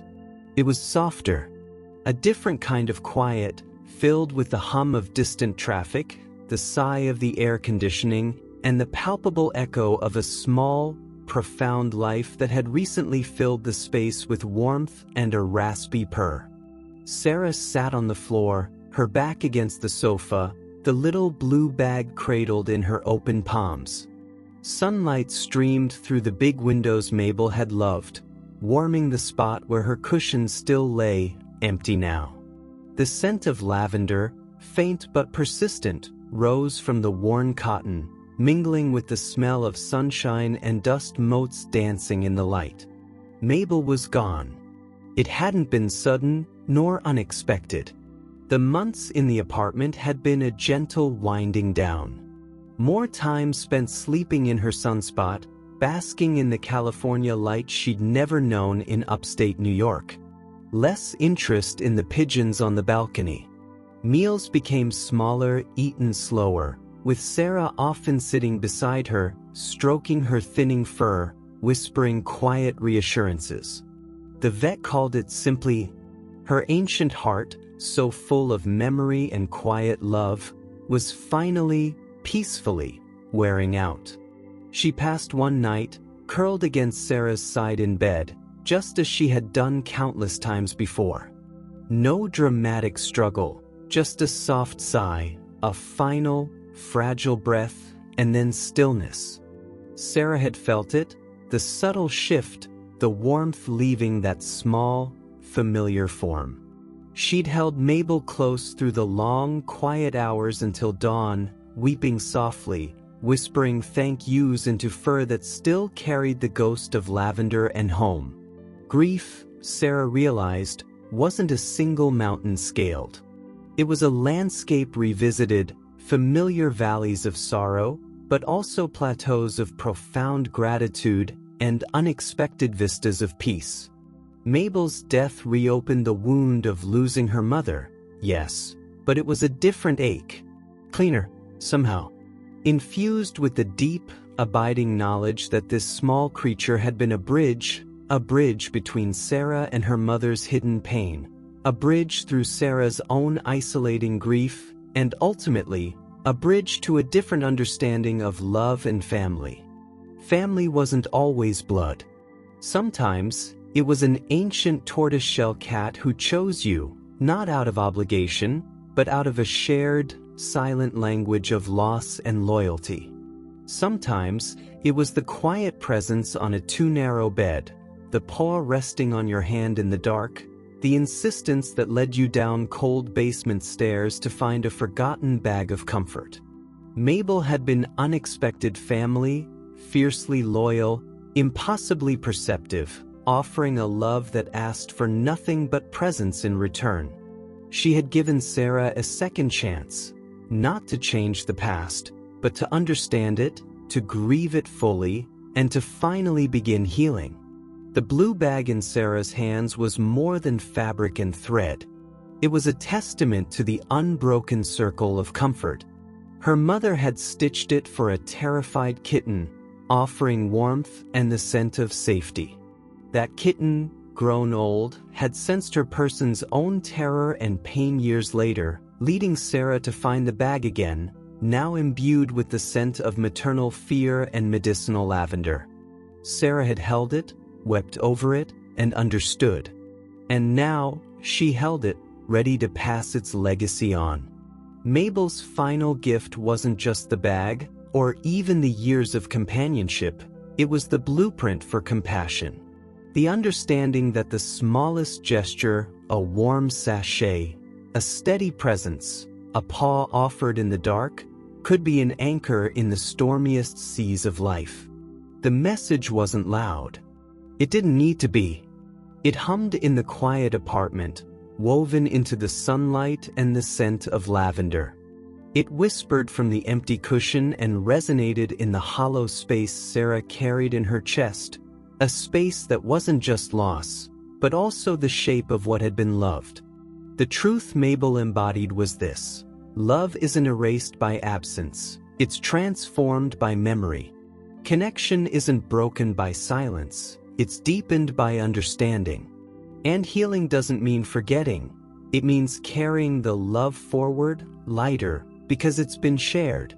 Mabel taught Sarah that grief and love are two sides of the same coin, inseparable. You couldn't numb one without dulling the other. The depth of her sorrow over Mabel's passing was a direct reflection of the profound love and connection they had forged in that old house and carried into this new life. It wasn't a weakness to feel it so acutely, it was the price of admission to a bond that had fundamentally changed her. The guilt that had once been a crushing stone, "I should have been there for Mom," had been worn smooth by Mabel's quiet guidance. It hadn't vanished, but it had lost its jagged edges. It was now a part of the story, a chapter understood, not a sentence endlessly punishing her. The other truth, stark and beautiful, was the resilience of the heart. Mabel, at 17, crossed a continent to a sterile apartment. She explored the new territory with stiff-legged dignity, claimed her sunspot, and continued offering her quiet purrs and slow blinks. She adapted. She found comfort. She showed Sarah that home wasn't just four walls and familiar smells. It was the presence of love and safety. Even at the end, curled beside Sarah, she demonstrated a quiet courage in letting go. Her life and her passing whispered the profound message: it's never too late to trust. It's never too late to offer comfort. It's never too late to find peace, even amidst endings. Sarah traced the embroidered paw print on the blue bag. She didn't feel broken. She felt tender, bruised but whole, quietly strong, the way old wood is strong, marked by time, bearing the weight of years, yet fundamentally sound. The strength came from having weathered the storms, her mother's death, the guilt, the loneliness, the upheaval of moving and now Mabel's passing, and emerging not unscathed, but fundamentally altered, forged by love and loss. Gratitude was the undercurrent beneath the sadness. Gratitude for her mother, who filled a house with lavender and love. Gratitude for Mabel, the small, fierce guardian who refused to let her get lost in the dark. Gratitude for the painful, beautiful journey back to the old bed, guided by feline intuition, that led her not only to her mother's hidden pain but ultimately to her own capacity for healing. She was grateful for the silent conversations, the shared warmth, the profound understanding that passed between species without a single word. She was grateful for the blue bag, a simple object transformed into a sacred relic of compassion passed down through generations of women and one remarkable cat. Memory wasn't a prison now. It was a sanctuary. She could think of her mother laughing in the kitchen, flour dusting her apron, without the immediate stab of "I wasn't there" at the end. She could picture Mabel as a whirlwind kitten knocking over trinkets, then as the ancient sentinel by the basement door, and finally as the peaceful presence in the California sun, without the crushing weight of her absence now. The memories were tinged with melancholy, yes, but also with warmth, with love, with the indelible mark they had left on her soul.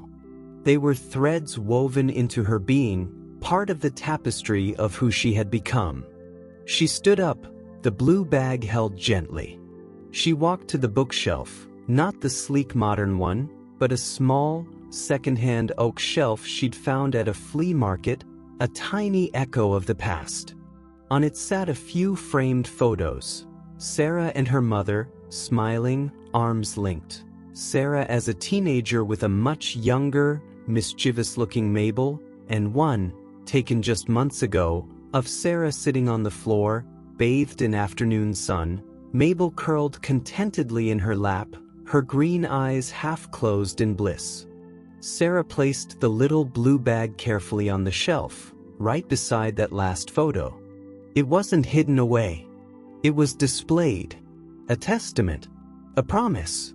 A week later, Sarah found herself sitting on the floor of the Positive Futures Rescue. Sunlight streamed through large windows here too, illuminating rows of kennels and playpens filled with hopeful eyes and wagging tails. The air hummed with barks, meows, and the quiet chatter of volunteers. Sarah felt the familiar weight of the blue bag in her pocket, its lavender scent a grounding talisman. She wasn't there to adopt. Not today. She was there to volunteer. To clean kennels, fill water bowls, offer gentle strokes to skittish newcomers. To sit quietly with the older cats, the ones whose eyes held stories and perhaps a touch of Mabel's ancient wisdom. She remembered Mabel's slow blink when she'd asked about finding a friend long from now. That time wasn't yet. Her heart still felt tender, the shape of Mabel's absence still fresh. But she could offer presence. She could offer comfort. She could hold a trembling kitten, whispering soft words, and remember the warmth of a rice-filled bag.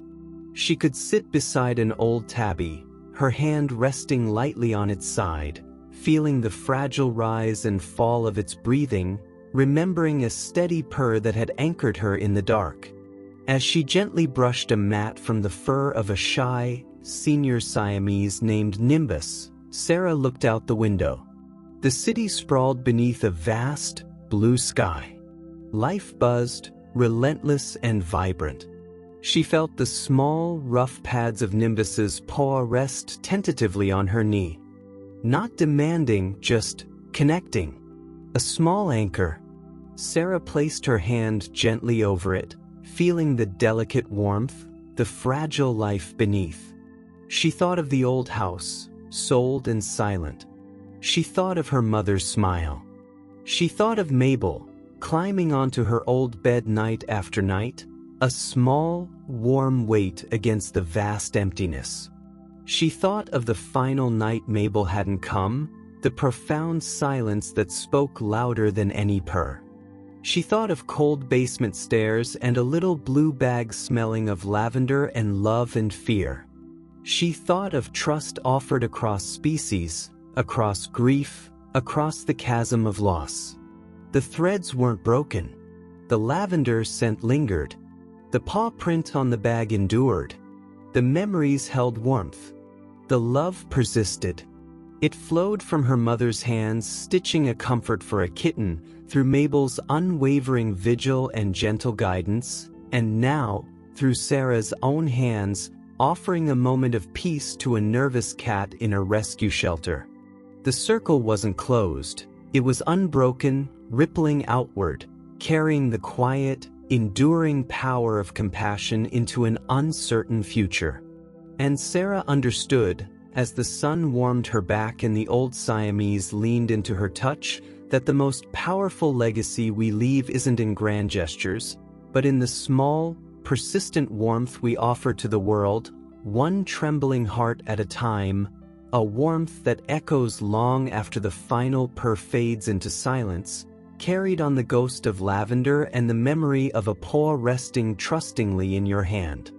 Like Sarah, we all carry our own blue bags, tokens of love, loss, and resilience.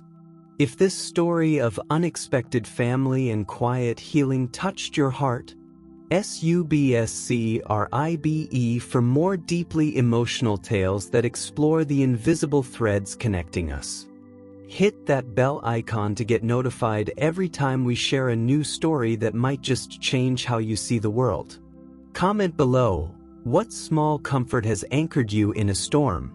Did Mabel's journey remind you of a special bond in your own life? Share your story. This community thrives on shared heartbeats. Share this with someone who understands the quiet language of pause and presence, or who might need a reminder that love transforms, but never truly ends. Because sometimes, The most profound stories aren't about magic or monsters, but about the extraordinary love found in ordinary moments, the healing whispered by an old cat, and the warmth we choose to pass on. Press play on your heart. More journeys await. See you in the next story.